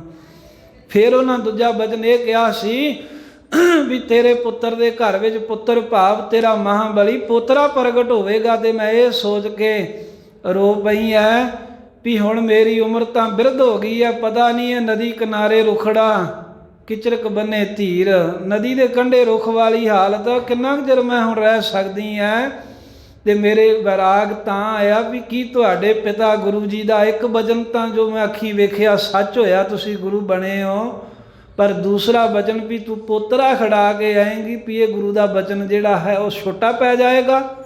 ਗੁਰੂ ਹਰਗੋਬਿੰਦ ਸਾਹਿਬ ਦਾ ਵਚਨ ਉਹ ਪੂਰਾ ਨਹੀਂ ਹੋਵੇਗਾ।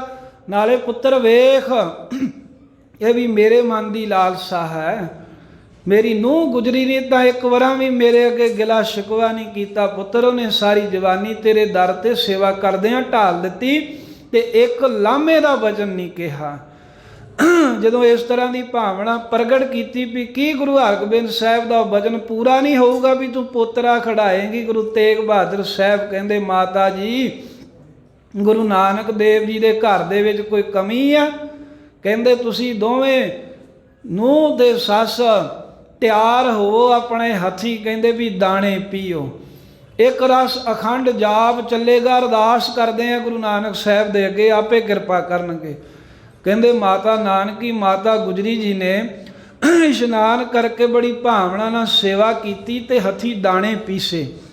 ਜਦੋਂ ਦਾਣੇ ਪੀਏ ਉਹਦੀ ਕੜਾਹ ਪ੍ਰਸ਼ਾਦ ਦੀ ਦੇਗ ਬਣਾਈ, ਕੁਝ ਲੰਗਰ ਵਾਸਤੇ ਲਿਆ ਆਟਾ, ਤੇ ਭਾਈ ਬੰਨੋ ਵਾਲੀ ਬੀੜ ਗੁਰੂ ਤੇਗ ਬਹਾਦਰ ਸਾਹਿਬ ਜੀ ਦੇ ਕੋਲ ਸੀ, ਜੋ ਭਾਈ ਬੰਨੋ ਨੇ ਉਤਾਰਾ ਕਰਦਿਆਂ ਕੁਝ ਵਿੱਚ ਫਰਕ ਤੇ ਪਾ ਦਿੱਤਾ ਸੀ, ਪਰ ਮਹਾਰਾਜ ਨੂੰ ਤਾਂ ਪਤਾ ਹੈ ਨਾ ਵੀ ਇਹ ਚੋਂ ਅਸਲੀ ਬਾਣੀ ਕਿਹੜੀ ਹੈ ਤੇ ਕਿਹੜੀ ਨਹੀਂ ਸੀ। ਭਾਈ ਬੰਨੋ ਵਾਲੀ ਸਰੂਪ ਦਾ ਪ੍ਰਕਾਸ਼ ਕਰਾਇਆ, ਜਿੱਥੇ ਹੁਣ ਗੁਰਦੁਆਰਾ ਵੱਡੀ ਸਿੱਖ ਸੰਗਤ ਹੈ ਇਲਾਹਾਬਾਦ ਪ੍ਰਯਾਗਰਾਜ, ਪ੍ਰਕਾਸ਼ ਕਰਾ ਕੇ ਗੁਰੂ ਤੇਗ ਬਹਾਦਰ ਸਾਹਿਬ ਨੇ ਕਿਹਾ ਵੀ ਅਖੰਡ ਪਾਠ ਆਰੰਭ ਕਰੋ। 5 ਸਿੱਖ ਪਾਠ ਕਰਨ ਵਿੱਚ ਲੱਗੇ, ਭਾਈ ਮਤੀ ਦਾਸ, ਭਾਈ ਸਤੀ ਰਾਮ, ਭਾਈ ਦਿਆਲਾ ਜੀ, ਭਾਈ ਗੁਰਦਿੱਤਾ ਬਾਬਾ ਬੁੱਢਾ ਸਾਹਿਬ ਜੀ ਦੀ ਬੰਸ ਦੇ ਵਿੱਚੋਂ, ਅਤੇ 5ਵੇਂ ਭਾਈ ਗੁਰਬਖਸ਼ ਮਸੰਦ ਜੀ, ਜਿਨ੍ਹਾਂ ਦੀ ਪੰਜੋਖਰੇ ਅੱਜ ਵੀ ਮਸੰਦਾਂ ਦੀ ਪੱਤੀ ਚੱਲਦੀ, ਜਿਹਨੂੰ ਗੁਰੂ ਹਰਕ੍ਰਿਸ਼ਨ ਸਾਹਿਬ ਜੀ ਨੇ ਉੱਥੇ ਝੰਡਾ ਗੱਡ ਕੇ ਕਿਹਾ ਸੀ ਇੱਥੇ ਦੀ ਸੇਵਾ ਤੂੰ ਸੰਭਾਲਣੀ ਹੈ, ਸਾਰੀ ਸਿੱਖੀ ਦਾ ਪ੍ਰਚਾਰ ਕਰਨਾ। ਇਹ 5 ਸਿੱਖਾਂ ਨੇ ਪਾਠ ਕੀਤਾ। ਇਹ ਬਚਨ ਧਰਮ ਵਿਜੇ ਸ਼ਾਸਤਰ ਦੇ ਵਿੱਚ 5 ਸਿੱਖਾਂ ਦੇ ਨਾਮ ਸਮੇਤ ਲਿਖੇ ਵੀ ਅਖੰਡ ਪਾਠ ਹੋਇਆ। ਤੇ ਇਸ਼ਾਰਾ ਗੁਰੂ ਗੋਬਿੰਦ ਸਿੰਘ ਮਹਾਰਾਜ ਦੀ ਬਾਣੀ ਵੀ ਕਰਦੀ ਹੈ ਵੀ ਤਾਤ ਮਾਤ ਮੁਰ ਅਲਖ ਅਰਾਧਾ, ਜਾਂ ਇਹ ਵੀ ਬਚਨ ਹੈ ਵੀ ਜਬ ਹੀ ਜਾਤ ਤਰਬੇਣੀ ਭਏ ਪੁੰਨ ਦਾਨ ਦਿਨ ਕਰਤ ਬਤਏ। ਅਖੰਡ ਪਾਠ ਸਾਹਿਬ ਵਾਲਾ ਇਸ਼ਾਰਾ ਹੈ। ਅਖੰਡ ਪਾਠ ਹੋਇਆ, ਇੱਕ ਚੌਂਕੜੇ ਮਹਾਰਾਜ ਨੇ ਬਾਣੀ ਸੁਣੀ ਤੇ ਗੁਰੂ ਤੇਗ ਬਹਾਦਰ ਸਾਹਿਬ ਸੱਚੇ ਪਾਤਸ਼ਾਹ ਨੇ ਫਿਰ ਆਪ ਅਰਦਾਸਾ ਕੀਤਾ ਵੀ ਹੇ ਗੁਰੂ ਨਾਨਕ ਦੇਵ ਸੱਚੇ ਪਾਤਸ਼ਾਹ, ਤੇਰੇ ਘਰ ਦੇ ਸੇਵਾਦਾਰ ਮਾਤਾ ਨਾਨਕੀ ਤੇ ਮਾਤਾ ਗੁਜਰੀ ਜੀ ਦਾ ਨਾਮ ਲੈ ਕੇ ਵਾਹਿਗੁਰੂ ਨੂੰ ਕਿਹਾ ਵੀ ਇਹ ਦਾਤ ਮੰਗਦੇ ਨੇ ਤੁਹਾਡੇ ਦਰ ਤੋਂ ਪੁੱਤਰ ਦੀ, ਇਹਨਾਂ ਦੀਆਂ ਝੋਲੀਆਂ ਭਰ ਦਿਓ। ਸਮਾਪਤੀ ਹੋਈ, ਗੁਰੂ ਨਾਨਕ ਸਾਹਿਬ ਦੀ ਕਿਰਪਾ ਵਰਤੀ, ਤਹੀਂ ਪ੍ਰਕਾਸ਼ ਹਮਾਰਾ ਭਇਓ। ਮਾਤਾ ਗੁਜਰੀ ਜੀ ਨੂੰ ਭਾਗ ਲੱਗੇ, ਉਧਰੇ ਮਾਹੇ ਆਏ ਕੀਆ ਨਿਵਾਸ, ਮਾਤਾ ਕੈ ਮਨ ਬਹੁਤ ਵਿਗਾਸ। ਮਾਤਾ ਗੁਜਰੀ ਜੀ ਨੂੰ ਬਹੁਤ ਖੁਸ਼ੀਆਂ। ਮਾਤਾ ਨਾਨਕੀ ਵੱਡੇ ਗੁਰਾਂ ਨੂੰ ਮਨਾਉਂਦੀ, ਕੜਾਹ ਪ੍ਰਸ਼ਾਦ ਦੀ ਦੇ ਕਰਕੇ ਸ਼ੁਕਰਾਨਾ ਕੀਤਾ ਜਦੋਂ ਪਤਾ ਲੱਗਾ ਵੀ ਮੇਰੀ ਨੂੰਹ ਦੀ ਕੁੱਖ ਨੂੰ ਭਾਗ ਲੱਗਣ ਵਾਲੇ ਨੇ। ਇੱਥੋਂ ਫਿਰ ਮਹਾਰਾਜ ਸਾਹਿਬ ਪਟਨੇ ਸਾਹਿਬ ਆ ਗਏ, ਜਿੱਥੇ ਹੁਣ ਹਰਮੰਦਰ ਜੀ, ਤਖਤ ਸ੍ਰੀ ਹਰਮੰਦਰ ਜੀ ਪਟਨਾ ਸਾਹਿਬ ਵਾਲਾ ਸਥਾਨ ਹੈ। ਤੇ ਇੱਥੇ ਗੁਰੂ ਤੇਗ ਬਹਾਦਰ ਸਾਹਿਬ ਆਪਣੇ ਮਹਿਲਾਂ ਨੂੰ ਮਾਤਾ ਨੂੰ ਛੱਡ ਕੇ ਆਪ ਸਤਿਗੁਰੂ ਇੱਧਰ ਪੂਰਬ ਸਿੱਖੀ ਦਾ ਪ੍ਰਚਾਰ ਕਰਨ ਚਲੇ ਗਏ। ਤਾਂ ਜਦੋਂ ਸਮਾਂ ਆਇਆ, ਉਹ ਸਮਾਂ ਅੱਜ ਦਾ ਆਇਆ 354 ਸਾਲ ਪਹਿਲਾਂ 1723 ਬਿਕਰਮੀ ਨੂੰ 23 ਪੋਹ ਨੂੰ, ਪੋਹ ਸੁਦੀ ਸਪਤਮੀ ਨੂੰ ਦਿਨ ਐਤਵਾਰ ਅੰਮ੍ਰਿਤ ਵੇਲੇ ਧੰਨ ਗੁਰੂ ਗੋਬਿੰਦ ਸਿੰਘ ਸਾਹਿਬ ਸੱਚੇ ਪਾਤਸ਼ਾਹ ਜੀ ਦਾ ਆਗਮਨ ਹੋਇਆ। ਤਹੀਂ ਪ੍ਰਕਾਸ਼ ਹਮਾਰਾ ਭਇਓ, ਪਟਨਾ ਸ਼ਹਿਰ ਵਿਖੇ ਭਵ ਲਿਓ। ਪਟਨੇ ਸ਼ਹਿਰ ਦੇ ਵਿੱਚ ਗੁਰੂ ਗੋਬਿੰਦ ਸਿੰਘ ਸਾਹਿਬ ਸੱਚੇ ਪਾਤਸ਼ਾਹ ਦਾ ਪ੍ਰਕਾਸ਼ ਹੋਇਆ, ਜਿਹਦੀ ਕਥਾ ਸਾਰੀ ਗੁਰੂ ਕਲਗੀਧਰ ਸਾਹਿਬ ਨੇ ਆਪ ਲਿਖੀ, ਆਪ ਕਹੀ ਹੈ। ਐਸੇ ਗਰੀਬ ਨਵਾਜ਼ ਸਤਿਗੁਰਾਂ ਦਾ ਪ੍ਰਕਾਸ਼ ਦਿਹਾੜਾ ਅਸੀਂ ਮਨਾ ਰਹੇ ਹਾਂ। 350 ਸਾਲ ਤੋਂ ਉੱਪਰ ਸਮਾਂ ਹੋ ਗਿਆ ਹੈ। ਧੰਨ ਗੁਰੂ ਕਲਗੀਧਰ ਮਹਾਰਾਜ ਸੱਚੇ ਪਾਤਸ਼ਾਹ ਕਿਰਪਾ ਕਰਨ ਸਾਡੇ ਦਿਲਾਂ 'ਚ ਵੀ ਪ੍ਰਕਾਸ਼ ਹੋ ਜਾਵੇ। ਉੱਦਾਂ ਦਾ ਪ੍ਰਕਾਸ਼ ਦਿਹਾੜਾ ਸੀ ਮਹਾਰਾਜ ਤੁਹਾਡਾ ਮਨਾਉਂਦੇ ਹੀ ਹੈ, ਪਰ ਰਹਿਮਤ ਕਰੋ ਵੀ ਸਾਡੇ ਦਿਲਾਂ 'ਚ ਵੀ ਚਾਨਣ ਹੋ ਜਾਵੇ, ਸਾਨੂੰ ਸੋਝੀ ਆ ਜਾਵੇ। ਗੁਰੂ ਵਾਲੇ ਬਣ ਕੇ ਰਹੀਏ, ਗੁਰੂ ਦੇ ਹੋ ਕੇ ਰਹੀਏ, ਫਿਰ ਗੁਰੂ ਗੋਬਿੰਦ ਸਿੰਘ ਸਾਡੇ 'ਤੇ ਖੁਸ਼ ਹੋਣਗੇ, ਮਹਾਰਾਜ ਸਾਡੇ 'ਤੇ ਰਹਿਮਤਾਂ ਕਰਨਗੇ।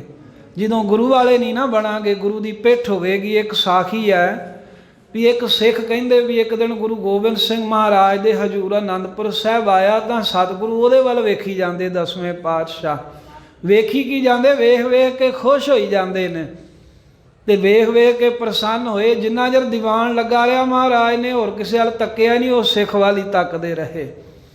ਉਹ ਜਿਹੜਾ ਸਿੱਖ ਸੀ ਉਹ ਵੀ ਬੜਾ ਖੁਸ਼ ਵੀ ਮਹਾਰਾਜ ਮੇਰੇ ਵੱਲ ਵੇਖ ਰਹੇ ਆ, ਤੇ ਰਾਹ ਜਾਂਦਾ ਸੋਚਦਾ, ਕਹਿੰਦਾ ਮੈਂ ਬੜਾ ਸੋਹਣਾ ਹੋਣਾ ਹੈ ਨਾ, ਤਾਈਓ ਮਹਾਰਾਜ ਮੇਰੇ ਵੱਲ ਵੇਖ ਰਹੇ ਸੀ ਸਾਰਿਆਂ ਨੂੰ ਛੱਡ ਕੇ, ਵੀ ਮੇਰਾ ਮੂੰਹ ਬੜਾ ਸੋਹਣਾ ਲੱਗਾ ਗੁਰੂ ਗੋਬਿੰਦ ਸਿੰਘ ਮਹਾਰਾਜ ਨੂੰ।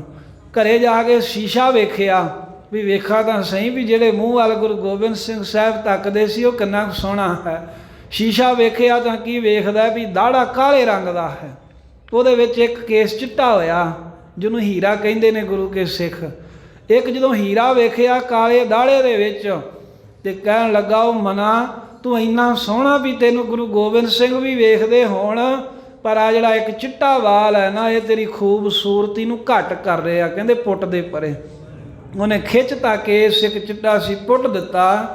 ਅਗਲੇ ਦਿਨ ਫੇਰ ਆਇਆ, ਸੋਚਦਾ ਹੁੰਦਾ ਚੰਗੀ ਤਰ੍ਹਾਂ ਦਸਤਾਰ ਬੰਨ੍ਹ ਕੇ, ਦਮਾਲਾ ਸਜਾ ਕੇ, ਸੋਹਣੇ ਕੱਪੜੇ ਪਾਏ ਵੀ ਮੇਰੇ ਵੱਲ ਮਹਾਰਾਜ ਫੇਰ ਵੇਖਣਗੇ। ਦੀਵਾਨ 'ਚ ਆਇਆ, ਨਮਸਕਾਰ ਕੀਤੀ, ਸਤਿਗੁਰੂ ਸਾਹਿਬ ਦੇ ਸਾਹਮਣੇ ਖਲੋਤਾ, ਮਹਾਰਾਜ ਨੇ ਮੂੰਹ ਭੰਵਾ ਲਿਆ, ਉਸ ਪਾਸੇ ਨੂੰ ਹੋਇਆ, ਸਤਿਗੁਰਾਂ ਮੁਖ ਦੂਜੇ ਪਾਸੇ ਨੂੰ ਕਰ ਲਿਆ। ਅੱਗੇ ਹੋਣ ਦੀ ਕੋਸ਼ਿਸ਼ ਕੀਤੀ, ਗੁਰੂ ਕਲਗੀਧਰ ਸਾਹਿਬ ਨੇ ਇਹਦੇ ਨਾਲ ਪਿੱਠ ਹੀ ਕਰ ਲਈ। ਹੁਣ ਪਹਿਲੇ ਦਿਨ ਇੰਨਾ ਮਾਣ ਮਿਲਿਆ ਹੋਵੇ, ਕਿਸੇ ਨੂੰ ਥੋੜ੍ਹਾ ਜਿਹਾ ਮਾਣ ਦਿਓ, ਦੂਜੇ ਦਿਨ ਪੁੱਛੋ ਨਾ, ਉਹ ਫਿਰ ਅੰਦਰੋਂ ਘਾਬਰ ਜੂ ਵੀ ਅੱਜ ਕੀ ਗੱਲ ਹੈ, ਵੀ ਕੱਲ੍ਹ ਤਾਂ ਬੜਾ ਖੁਸ਼ ਹੋ ਕੇ ਮਿਲਿਆ ਤੇ ਅੱਜ ਮੇਰੇ ਵੱਲ ਵੇਖਿਆ ਵੀ ਨਹੀਂ। ਦੁਖੀ ਹੋ ਗਿਆ ਜਦੋਂ ਮਹਾਰਾਜ ਸਾਹਿਬ ਨੇ ਇਹਦੇ ਵੱਲ ਵੇਖਿਆ ਹੀ ਨਹੀਂ, ਤਾਂ ਹੱਥ ਜੋੜੇ, ਕਹਿੰਦਾ ਮਹਾਰਾਜ ਕੱਲ੍ਹ ਆਪ ਜੀ ਨੇ ਬੜੀ ਬਖਸ਼ਿਸ਼ ਕੀਤੀ, ਮੇਰੇ ਵੱਲ ਵਹਿੰਦੇ ਰਹੇ ਤੇ ਮੈਨੂੰ ਬੜੀ ਖੁਸ਼ੀ ਮਿਲੀ, ਪਰ ਅੱਜ ਤੁਸੀਂ ਸਤਿਗੁਰੂ ਮੇਰੇ ਵੱਲ ਪਿੱਠ ਕੀਤੀ ਹੈ, ਘੱਟੋ ਘੱਟ ਇਹ ਹੀ ਦੱਸ ਦਿਓ ਵੀ ਮੈਂ ਗਲਤੀ ਕੀ ਕੀਤੀ ਹੈ ਜਿਹਦਾ ਕਰਕੇ ਤੁਸੀਂ ਅੱਜ ਮੇਰੇ ਵੱਲ ਵੇਖ ਵੀ ਨਹੀਂ ਰਹੇ। ਤਾਂ ਗੁਰੂ ਗੋਬਿੰਦ ਸਿੰਘ ਸਾਹਿਬ ਕਹਿਣ ਲੱਗੇ ਤੈਨੂੰ ਕਿਹਨੇ ਕਿਹਾ ਮੈਂ ਤੇਰੇ ਵੱਲ ਵੇਖ ਰਿਹਾ ਸੀ? ਕਹਿੰਦੇ ਮਹਾਰਾਜ ਵੇਖਤੇ ਰਹੇ ਸੀ ਕੱਲ੍ਹ। ਸਾਹਿਬ ਕਹਿੰਦੇ ਉਹ ਸਿੱਖਾ ਮੈਂ ਤੇਰੇ ਵੱਲ ਨਹੀਂ ਸੀ ਵੇਖ ਰਿਹਾ, ਜਿਹੜਾ ਤੇਰਾ ਕਾਲਾ ਦਾੜਾ ਹੈ ਨਾ, ਇਹਦੇ ਵਿੱਚ ਇੱਕ ਜਿਹੜਾ ਹੀਰਾ ਉਤਰਿਆ ਸੀ ਨਾ, ਇੱਕ ਕੇਸ ਜਿਹੜਾ ਚਿੱਟਾ ਸੀ, ਕਹਿੰਦੇ ਮੈਂ ਉਹਦੇ ਵੱਲ ਵੇਖ ਰਿਹਾ ਸੀ ਤੇ ਮੈਨੂੰ ਕਾਲੇ ਦਾੜੇ 'ਚ ਇਹ ਤੇਰਾ ਚਿੱਟਾ ਕੇਸ ਬੜਾ ਸੋਹਣਾ ਫੱਬ ਰਿਹਾ ਸੀ, ਪਰ ਜਿਹੜੀ ਤੇਰੀ ਸੁੰਦਰਤਾ ਸੀ ਤੂੰ ਤਾਂ ਕਹਿੰਦੇ ਵੀ ਉਹ ਕੇਸ ਹੀ ਅੱਜ ਪੁੱਟ ਆਇਆ। ਕਹਿੰਦੇ ਵੀ ਕੱਲ੍ਹ ਤੂੰ ਮੈਨੂੰ ਸੋਹਣਾ ਲੱਗ ਰਿਹਾ ਸੀ ਉਸ ਚਿੱਟੇ ਕੇਸ ਕਰਕੇ, ਅੱਜ ਮਹਾਰਾਜ ਕਹਿੰਦੇ ਤੂੰ ਬਦਸੂਰਤ ਹੋ ਗਿਆ, ਤੇਰੇ ਮੂੰਹ ਵੱਲ ਵੇਖਣ ਨੂੰ ਵੀ ਚਿੱਤ ਨਹੀਂ ਕਰਦਾ। ਚਰਨੀ ਪੈ ਗਿਆ ਮਹਾਰਾਜ, ਅੱਜ ਤੋਂ ਬਾਅਦ ਮੈਂ ਤੁਹਾਡੇ ਹੁਕਮ ਕੁਦਰਤੀ ਭਾਣੇ ਤੋਂ ਉਲਟ ਨਹੀਂ ਚੱਲਾਂਗਾ। ਸਾਹਿਬ ਕਹਿੰਦੇ ਕੇਸਾਂ ਨੂੰ ਸੰਭਾਲਣਾ ਹੈ, ਜੇ ਕੋਈ ਚਿੱਟਾ ਕੇਸ ਆਵੇ ਤਾਂ ਇਹਨੂੰ ਕੋਈ ਸ਼ਰਮ ਨਹੀਂ ਮਹਿਸੂਸ ਕਰਨੀ, ਇਹ ਸਮਝ ਲਓ ਪਰਮੇਸ਼ਰ ਵੱਲੋਂ ਤੁਹਾਨੂੰ ਵਡਿਆਈ ਮਿਲੀ ਹੈ, ਹੀਰੇ ਉਤਰ ਰਹੇ ਨੇ, ਕੇਸਾਂ ਦੀ ਬੇਅਦਬੀ ਕਿਸੇ ਤਰ੍ਹਾਂ ਵੀ ਨਹੀਂ ਕਰਨੀ। ਮਹਾਰਾਜਾ ਰਣਜੀਤ ਸਿੰਘ ਨੂੰ ਕਿਸੇ ਨੇ ਕਹਿ ਦਿੱਤਾ ਜੀ ਤੁਸੀਂ ਬੁੱਢੇ ਹੋ ਗਏ ਜੇ, ਤੇ ਉਹਨੇ ਕਿਹਾ ਵੀ ਕੀ ਕਰੀਏ ਫਿਰ? ਕਹਿੰਦੇ ਵੀ ਇੱਕ ਵਸਮਾ ਹੁੰਦਾ ਹੈ, ਕਾਲਾ ਜਿਹਾ ਰੰਗ ਲਾ ਲਓ, ਦਾੜਾ ਕਾਲਾ ਹੋਊਗਾ ਜੇ ਜਵਾਨ ਜੇ। ਪਰ ਫਿਰ ਵੀ ਮਹਾਰਾਜਾ ਬੜਾ ਸਿਆਣਾ ਸੀ, ਕਹਿੰਦਾ ਪਹਿਲਾਂ ਜਥੇਦਾਰ ਨੂੰ ਤਾਂ ਪੁੱਛ ਲਈਏ, ਤੇ ਅਕਾਲੀ ਫੂਲਾ ਸਿੰਘ ਦੇ ਕੋਲ ਪੁੱਛਣ ਵਾਸਤੇ ਆਇਆ ਜਿਹੜਾ ਵੀ ਮਹਾਰਾਜਾ ਸਾਹਿਬ ਕਹਿੰਦੇ ਲੋਕ ਕਹਿੰਦੇ ਵੀ ਮਹਾਰਾਜਾ ਰਣਜੀਤ ਸਿੰਘ ਬੁੱਢਾ ਹੋ ਗਿਆ, ਇਹਦੇ ਵਾਲ ਚਿੱਟੇ ਹੋ ਗਏ ਨੇ, ਜੇ ਕਹੋ ਤਾਂ ਇੱਥੇ ਕਾਲਾ ਰੰਗ ਕਰ ਲਾਂ, ਤਾਂ ਜੋ ਆਪਾਂ ਗੱਲ ਨਹੀਂ ਕਹਿ ਸਕਦੇ। ਜਥੇਦਾਰ ਨੇ ਉੱਦਾਂ ਕਿਹਾ, ਕਹਿੰਦੇ ਆਖੀ ਕਾਣੇ ਢੱਗੇ ਨੂੰ ਲਾਜ ਨਾ ਲਾਵੇ, ਬੱਗੇ ਨੂੰ ਕਹਿੰਦੇ ਜਾ ਕੇ ਕਹਿ ਦਿਓ ਕਾਣੇ ਨੂੰ ਵੀ ਬੱਗੇ ਨੂੰ ਲਾਜ ਨਾ ਲਾਵੀਂ। ਤੇ ਮਹਾਰਾਜਾ ਸਾਹਿਬ ਧੰਨ ਗੁਰੂ ਕੇ ਸਿੱਖ, ਉਹਨਾਂ ਨੇ ਬਚਨ ਸੱਤ ਕਰਕੇ ਮੰਨਿਆ। ਵੀ ਆਪਣੇ ਆਪ ਭਰਮੇ ਵੀ ਨਹੀਂ। ਮਹਾਰਾਜ ਨੂੰ ਸਿੱਖੀ ਨਾਲ ਪਿਆਰ ਹੈ, ਗੁਰੂ ਗੋਬਿੰਦ ਸਿੰਘ ਸਾਹਿਬ ਨੂੰ। ਤੇ ਜੇ ਗੁਰੂ ਨੂੰ ਸਿੱਖੀ ਨਾਲ ਪਿਆਰ ਹੈ ਤਾਂ ਅਸੀਂ ਸਿੱਖੀ ਨਾਲ ਪਿਆਰ ਕਰੀਏ।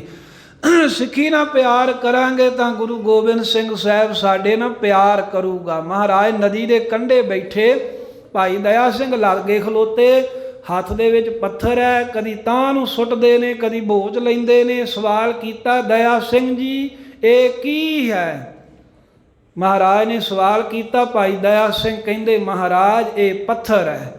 ਸਤਿਗੁਰੂ ਤਾਂ ਨੂੰ ਸੁੱਟਦੇ ਨੇ, ਬੋਝਦੇ ਨੇ, ਫਿਰ ਹੱਥ ਟੇਢਾ ਕਰ ਦਿੱਤਾ, ਨਦੀ ਦੇ ਪਾਣੀ 'ਚ ਡਿੱਗਾ, ਡਿੱਗਦਿਆਂ ਡੁੱਬ ਗਿਆ। ਤੇ ਮਹਾਰਾਜ ਸਾਹਿਬ ਸੱਚੇ ਪਾਤਸ਼ਾਹ ਕਹਿੰਦੇ ਦਇਆ ਸਿੰਘ ਪੱਥਰ ਕਿੱਥੇ ਗਿਆ? ਇਹ ਦੂਜਾ ਸਵਾਲ ਸੀ। ਕਹਿਣ ਲੱਗੇ ਮਹਾਰਾਜ ਪੱਥਰ ਨਦੀ ਦੇ ਵਿੱਚ ਡੁੱਬ ਗਿਆ। ਤੇ ਧੰਨ ਗੁਰੂ ਕਲਗੀਧਰ ਸਾਹਿਬ ਕਹਿੰਦੇ ਦਇਆ ਸਿੰਘ ਜੀ ਪੱਥਰ ਡੁੱਬਿਆ ਕਿਉਂ ਨਦੀ ਦੇ ਵਿੱਚ? ਤੀਜਾ ਸਵਾਲ ਸੀ। ਤੇ ਜਦੋਂ ਤੀਜਾ ਸਵਾਲ ਕੀਤਾ ਦਸਮ ਪਾਤਸ਼ਾਹ ਨੇ, ਤਾਂ ਉਸ ਵੇਲੇ ਭਾਈ ਦਇਆ ਸਿੰਘ ਨੇ ਸਮਝਿਆ ਵੀ ਰਮਜ ਹੈ ਮਹਾਰਾਜ ਦੀ। ਚਰਨਾਂ ਵੱਲ ਵੇਖਿਆ, ਚਿਹਰੇ ਵੱਲ ਤੱਕਿਆ, ਹੱਥ ਜੋੜ ਕੇ ਕਹਿੰਦੇ ਮਹਾਰਾਜ ਤੁਸੀਂ ਕਰੋ ਸਵਾਲ ਤੇ ਮੈਂ ਉੱਤਰ ਦੇਵਾਂ, ਮੇਰੀ ਇੰਨੀ ਹੈਸੀਅਤ ਕਿੱਥੇ ਹੈ। ਪਰ ਤੁਹਾਡੀ ਕਿਰਪਾ ਹੋਵੇ ਤਾਂ ਇੰਨੀ ਸਮਝ ਮੈਨੂੰ ਆਈ ਹੈ ਵੀ ਪੱਥਰ ਛੁੱਟਿਆ ਤੇ ਤਾਂ ਡੁੱਬਿਆ। ਗੁਰਾਂ ਪੁੱਛਿਆ ਸੀ ਨਾ ਤੀਜਾ ਸਵਾਲ ਵੀ ਡੁੱਬਿਆ ਕਿਉਂ? ਕਹਿੰਦਾ ਮਹਾਰਾਜ ਤੁਹਾਡੇ ਹੱਥੋਂ ਜੋ ਛੁੱਟ ਗਿਆ, ਡੁੱਬਣਾ ਹੀ ਸੀ। ਜਿਹੜਾ ਪੱਥਰ ਤੁਹਾਡੇ ਹੱਥ ਵਿੱਚ ਰਹੇਗਾ ਉਹ ਸੁਰੱਖਿਅਤ ਰਹੇਗਾ, ਜਿਹੜਾ ਤੁਹਾਡੇ ਹੱਥੋਂ ਛੁੱਟੇਗਾ ਉਹ ਡੁੱਬੇਗਾ। ਭਾਵ ਸੀ ਵੀ ਜਿਹੜਾ ਜੀਵਨ ਗੁਰੂ ਕਲਗੀਧਰ ਸਾਹਿਬ ਦੇ ਹੱਥਾਂ ਵਿੱਚ ਰਹੇਗਾ, ਹੁਕਮ ਵਿੱਚ ਰਹੇਗਾ, ਉਹ ਜੀਵਨ ਸੁਰੱਖਿਅਤ ਰਹੇਗਾ ਮਾੜੇ ਕੰਮਾਂ ਤੋਂ। ਜਿਹੜਾ ਜੀਵਨ ਗੁਰੂ ਗੋਬਿੰਦ ਸਿੰਘ ਦੇ ਹੱਥੋਂ ਛੁੱਟ ਗਿਆ ਉਹ ਨਸ਼ਿਆਂ 'ਚ ਗਲਤਾਨ ਹੋਏਗਾ। ਜਿਹੜਾ ਜੀਵਨ ਗੁਰੂ ਗੋਬਿੰਦ ਸਿੰਘ ਦੇ ਹੱਥਾਂ ਤੋਂ ਛੁੱਟ ਗਿਆ ਉਹ ਸਾਧ ਸੰਗਤ, ਲੜਾਈਆਂ, ਝਗੜੇ, ਕਲੇਸ਼, ਨਿੰਦਾ, ਚੁਗਲੀ, ਕਾਮ ਦੀ ਨਦੀ ਵਿੱਚ ਡੁੱਬੇਗਾ, ਕ੍ਰੋਧ ਦੀ ਨਦੀ ਵਿੱਚ ਗੋਤੇ ਖਾਏਗਾ। ਜਿਹੜਾ ਜੀਵਨ ਗੁਰੂ ਗੋਬਿੰਦ ਸਿੰਘ ਦੇ ਹੱਥੋਂ ਛੁੱਟਾ ਉਹ ਕਹਿੰਦੇ ਵੀ ਡੁੱਬੇਗਾ ਵੀ ਤੇ ਰੁਲੇਗਾ ਵੀ। ਇਸ ਕਰਕੇ ਸਾਨੂੰ ਯਤਨ ਇਹ ਕਰਨਾ ਚਾਹੀਦਾ ਅਸੀਂ ਕਦੀ ਗੁਰੂ ਗੋਬਿੰਦ ਸਿੰਘ ਮਹਾਰਾਜ ਦੇ ਹੱਥੋਂ ਛੁੱਟ ਨਾ ਜਾਈਏ, ਗੁਰੂ ਦੇ ਹੱਥ ਵਿੱਚ ਰਹੀਏ, ਭਾਵ ਗੁਰੂ ਵਾਲੇ ਬਣ ਕੇ ਰਹੀਏ। ਬਹਾਨਾ ਬਣਾਉਣਾ ਚਾਹੀਦਾ ਕੋਈ ਨਾ ਕੋਈ। ਨਬੀ ਖਾਨ ਤੇ ਗਨੀ ਖਾਨ ਨੂੰ ਹੁਕਮਨਾਮਾ ਦੇ ਕੇ ਘਰ ਭੇਜਿਆ ਗੁਰੂ ਗੋਬਿੰਦ ਸਿੰਘ ਸਾਹਿਬ ਨੇ, ਜਦੋਂ ਉੱਚ ਦੇ ਪੀਰ ਬਣ ਕੇ ਲੰਘੇ ਸਨ। ਜਦੋਂ ਘਰੇ ਆਏ ਤਾਂ ਬੜੇ ਖੁਸ਼ ਨੇ, ਹੱਥ ਵਿੱਚ ਚਿੱਠੀ ਹੈ। ਤਾਂ ਗਨੀ ਖਾਨ ਇਹਨਾਂ ਦੀ ਧੀ ਪੁੱਛਣ ਲੱਗੀ, ਕਹਿੰਦੀ ਅੱਬਾ ਇਹ ਚਿੱਠੀ ਕਿਹਦੀ ਹੈ? ਤੇ ਉਹ ਕਹਿਣ ਲੱਗੇ ਵੀ ਇਹ ਜਿਹੜੀ ਚਿੱਠੀ, ਇਹ ਹੁਕਮਨਾਮਾ ਇਹ ਗੁਰੂ ਗੋਬਿੰਦ ਸਿੰਘ ਮਹਾਰਾਜ ਦਾ ਹੈ। ਕਹਿੰਦੇ ਵੀ ਇਹ ਚਿੱਠੀ ਦੇ ਵਿੱਚ ਕੀ ਲਿਖਿਆ ਏ? ਤੇ ਇਸ ਚਿੱਠੀ ਦੇ ਵਿੱਚ ਗੁਰੂ ਗੋਬਿੰਦ ਸਿੰਘ ਮਹਾਰਾਜ ਅਰਦਾਸ ਕਰਨ ਵਾਲੇ ਸਿੰਘਾਂ ਨੂੰ ਬੇਨਤੀ ਵੀ ਗੁਪਤ ਕਰੋ, ਇਹਦੇ ਵਿੱਚ ਕੀ ਲਿਖਿਆ ਹੈ ਗੁਰੂ ਗੋਬਿੰਦ ਸਿੰਘ ਮਹਾਰਾਜ ਨੇ? ਕਹਿੰਦੇ ਗੁਰੂ ਗੋਬਿੰਦ ਸਿੰਘ ਮਹਾਰਾਜ ਨੇ ਲਿਖਿਆ, ਗਨੀ ਖਾਨ, ਨਬੀ ਖਾਨ ਤੁਸੀਂ ਸਾਡੇ ਪੁੱਤਰ ਹੋ। ਜਦੋਂ ਇਹ ਗੱਲ ਕਹੀ ਤਾਂ ਕਹਿੰਦੇ ਵੀ ਉਹਨਾਂ ਦੀ ਉਹ ਧੀ ਨੱਚਣ ਲੱਗ ਪਈ, ਕਹਿਣ ਲੱਗੀ ਮੈਂ ਪੋਤੀ, ਮੈਂ ਪੋਤੀ। ਤੇ ਗਨੀ ਖਾਨ ਕਹਿੰਦੇ ਬੇਟਾ ਕੀ ਗੱਲ? ਕਹਿਣ ਲੱਗੀ ਵੀ ਤੁਸੀਂ ਆਪ ਹੀ ਤਾਂ ਕਿਹਾ ਹੈ ਵੀ ਗੁਰੂ ਗੋਬਿੰਦ ਸਿੰਘ ਸਾਹਿਬ ਕਹਿੰਦੇ ਵੀ ਤੁਸੀਂ ਸਾਡੇ ਪੁੱਤਰਾਂ ਨਾਲੋਂ ਵੀ ਵਧੇਕ ਪਿਆਰੇ ਪੁੱਤਰ ਹੋ। ਤੇ ਜੇ ਅੱਬਾ ਤੁਸੀਂ ਗੁਰੂ ਗੋਬਿੰਦ ਸਿੰਘ ਦੇ ਪੁੱਤਰ ਹੋ ਤਾਂ ਮੈਂ ਗੁਰੂ ਗੋਬਿੰਦ ਸਿੰਘ ਦੀ ਪੋਤੀ ਹੋਈ ਨਾ। ਉਹਨੇ ਵੇਖੋ ਆਪਣਾ ਰਿਸ਼ਤਾ ਗੁਰੂ ਨਾਲ ਜੋੜ ਲਿਆ ਕਿਸੇ ਢੰਗ ਦੇ ਨਾਲ। ਨੱਚਣ ਲੱਗ ਪਈ, ਕਹਿੰਦੀ ਮੈਂ ਪੋਤੀ, ਮੈਂ ਪੋਤੀ, ਮੈਂ ਆਬਦਾਰ ਮੋਤੀ, ਮੈਂ ਪ੍ਰੀਤ ਸੰਗ ਪ੍ਰੋਤੀ, ਮੈਂ ਜੋਤ ਸੰਗ ਜੋਤੀ, ਮੈਂ ਪੋਤੀ, ਮੈਂ ਪੋਤੀ। ਉਹਨੇ ਤਾਂ ਬਹਾਨਾ ਲੱਭ ਲਿਆ ਗੁਰੂ ਸਾਹਿਬ ਦੀ ਪੋਤੀ ਬਣਨ ਦਾ, ਗੁਰੂ ਨਾਲ ਆਪਣਾ ਸੰਬੰਧ ਜੋੜ ਲਿਆ। ਸਾਨੂੰ ਵੀ ਬਹਾਨਾ ਲੱਭਣਾ ਚਾਹੀਦਾ ਜਿਹਦੇ ਨਾਲ ਅਸੀਂ ਗੁਰੂ ਦੇ ਨਾਲ ਆਪਣਾ ਸੰਬੰਧ ਜੋੜ ਲਈਏ, ਗੁਰੂ ਦੇ ਨਾਲ ਸਾਡੀ ਰਿਸ਼ਤੇਦਾਰੀ ਸਾਂਝ ਬਣ ਜਾਵੇ। ਅਖੀਰ ਇੱਕ ਸਾਖੀ ਕਹਿ ਕੇ ਹੁਣ ਸਮਾਪਤੀ ਹੈ। ਸਾਧ ਸੰਗਤ, ਮਹਾਰਾਜਾ ਦਲੀਪ ਸਿੰਘ, ਮਹਾਰਾਣੀ ਜਿੰਦਾ ਤੇ ਮਹਾਰਾਜਾ ਰਣਜੀਤ ਸਿੰਘ ਦਾ ਪੁੱਤਰ, ਜਦੋਂ ਇਹ ਛੋਟਾ ਹੀ ਸੀ, ਈਸਾਈ ਅੰਗਰੇਜ਼ ਇਹਨੂੰ ਆਪਣੇ ਨਾਲ ਲੈ ਗਏ ਲੰਡਨ। ਮਹਾਰਾਣੀ ਜਿੰਦਾ ਇਕੱਲੀ ਰਹਿ ਗਈ। ਕਹਿੰਦੇ ਵੀ ਰੋਂਦਿਆਂ ਰੋਂਦਿਆਂ ਇਹਦੀਆਂ ਅੱਖਾਂ ਦੀ ਰੌਸ਼ਨੀ ਵੀ ਚਲੀ ਗਈ। ਬੜਾ ਲੰਮਾ ਸਮਾਂ ਲੰਘਿਆ। ਇੱਕ ਦਿਨ ਸਮਾਂ ਆਇਆ ਤੇ ਜਦੋਂ ਇੱਕ ਦਿਨ ਸਮਾਂ ਆਇਆ ਤੇ ਆਪਣੇ ਪੁੱਤਰ ਦਲੀਪ ਨੂੰ ਮਿਲਣ ਦਾ ਇਹਨੂੰ ਮੌਕਾ ਮਿਲਿਆ ਬੜੇ ਲੰਮੇ ਸਮੇਂ ਬਾਅਦ। ਆਪਣੇ ਪੁੱਤਰ ਨੂੰ ਜਦੋਂ ਮਿਲੀ ਆ ਨਾ ਮਹਾਰਾਣੀ ਜਿੰਦਾ, ਇਹਨੇ ਘੁੱਟ ਕੇ ਜੱਫੀ ਵਿੱਚ ਲਿਆ, ਹੱਥ ਫੇਰਿਆ ਆਪਣੇ ਪੁੱਤਰ ਦੇ ਸਰੀਰ ਤੇ, ਲੱਕ ਤੇ ਹੱਥ ਫੇਰਿਆ, ਚਿਹਰੇ ਤੇ ਹੱਥ ਫੇਰਿਆ। ਜਦੋਂ ਸਿਰ ਦੇ ਉੱਤੇ ਹੱਥ ਫੇਰਿਆ ਤੇ ਸਿਰ ਤੇ ਕੇਸ ਨਹੀਂ ਸੀ, ਕਿਉਂਕਿ ਈਸਾਈਆਂ ਕੋ ਰਿਹਾ, ਉਹਨਾਂ ਕੇਸ ਕੱਟ ਤੇ। ਜਦੋਂ ਸਿਰ ਤੇ ਹੱਥ ਫੇਰਿਆ ਦਲੀਪ ਦੇ ਕੇਸ ਨਹੀਂ, ਤੇ ਮਹਾਰਾਣੀ ਜਿੰਦਾ ਇੱਕਦਮ ਪਛਾਹ ਹੋਈ ਤੇ ਧੱਕਾ ਦੇ ਕੇ ਪਰਾਂ ਕੀਤਾ ਵੀ ਤੂੰ ਮੇਰਾ ਦਲੀਪ ਹੋ ਹੀ ਨਹੀਂ ਸਕਦਾ, ਤੇ ਉੱਚੀ ਭੁੱਬਾਂ ਮਾਰ ਕੇ ਮਹਾਰਾਣੀ ਜਿੰਦਾ ਰੋਈ, ਕਹਿਣ ਲੱਗੀ ਸੱਚੇ ਪਾਤਸ਼ਾਹ ਮੇਰਾ ਸੁਹਾਗ ਗਿਆ ਮੇਰੇ ਸਿਰ ਦਾ, ਮੈਂ ਉਹ ਵੀ ਬਰਦਾਸ਼ਤ ਕਰ ਲਿਆ, ਮੇਰਾ ਰਾਜ ਚਲਿਆ ਗਿਆ, ਮੈਂ ਰੁਲਦੀ ਰਹੀ, ਮੈਂ ਤੇਰੇ ਸ਼ੁਕਰਾਨੇ 'ਚ ਰਹੀ, ਮੇਰੀਆਂ ਅੱਖਾਂ ਦੀ ਜੋਤ ਚਲੇ ਗਈ, ਮੈਂ ਲਾਮਾ ਤੈਨੂੰ ਇੱਕ ਦਿਨ ਫੇਰ ਵੀ ਨਹੀਂ ਦਿੱਤਾ, ਪਰ ਮੈਂ ਐਡੀ ਉਹ ਭਾਗਣ ਵੀ ਮੇਰੀ ਕੁੱਖ ਤੋਂ ਜੰਮਿਆ ਹੋਵੇ ਦਲੀਪ, ਖਾਲਸਾ ਰਾਜ ਦਾ ਹੋਵੇ ਵਾਰਸ, ਤੇ ਇਹ ਸਿਰੋਂ ਘੋਨਾ ਹੋ ਜੇ। ਤਾਂ ਮਹਾਰਾਣੀ ਜਿੰਦਾ ਜਦੋਂ ਉੱਚੀ ਉੱਚੀ ਰੋਈ ਤੇ ਉਲਾਮਾ ਦਿੱਤਾ ਰੱਬ ਨੂੰ, ਤਾਂ ਦਲੀਪ ਨੇ ਕਿਹਾ ਮਾਂ ਮੈਨੂੰ ਨਹੀਂ ਸੀ ਪਤਾ, ਜੇ ਮੇਰਾ ਗੁਰੂ, ਜੇ ਤੇਰੀ ਖੁਸ਼ੀ ਮੇਰੇ ਕੇਸਾਂ ਵਿੱਚ ਆ ਤਾਂ ਮੈਂ ਯਤਨ ਕਰੂੰ ਵੀ ਮੈਂ ਗੁਰੂ ਕਲਗੀਧਰ ਦੀ ਸਿੱਖੀ ਨੂੰ ਵਾਪਸ ਲੈ ਕੇ ਆਵਾਂ। ਇਸ ਤਰ੍ਹਾਂ ਸਾਧ ਸੰਗਤ ਪਿਆਰ ਸਿੱਖੀ ਨਾਲ ਹੋਣਾ ਚਾਹੀਦਾ ਹੈ। ਗੁਰੂ ਗੋਬਿੰਦ ਸਿੰਘ ਸਾਹਿਬ ਨਾਲ ਜੁੜਨ ਦਾ ਯਤਨ ਕਰੀਏ, ਗੁਰੂ ਦੇ ਨਾਲ ਸਾਡੀ ਸਾਂਝ ਪੈ ਜਾਵੇ, ਅਸੀਂ ਗੁਰੂ ਵਾਲੇ ਬਣੀਏ, ਐਸਾ ਯਤਨ ਕਰੀਏ।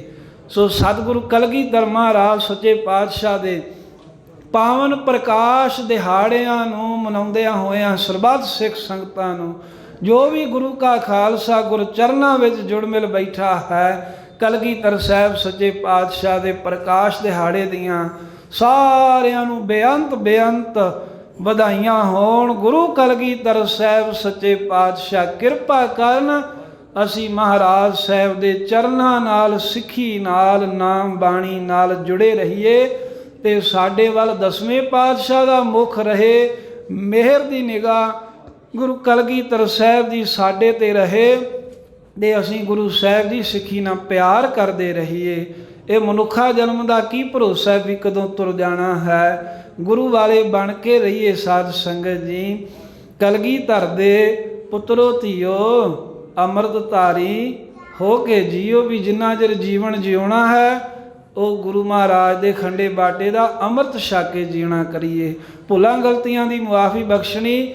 ਬੁਲੰਦ ਆਵਾਜ਼ ਵਿੱਚ ਆਖੋ ਵਾਹਿਗੁਰੂ ਜੀ ਕਾ ਖਾਲਸਾ, ਵਾਹਿਗੁਰੂ ਜੀ ਕੀ ਫਤਿਹ।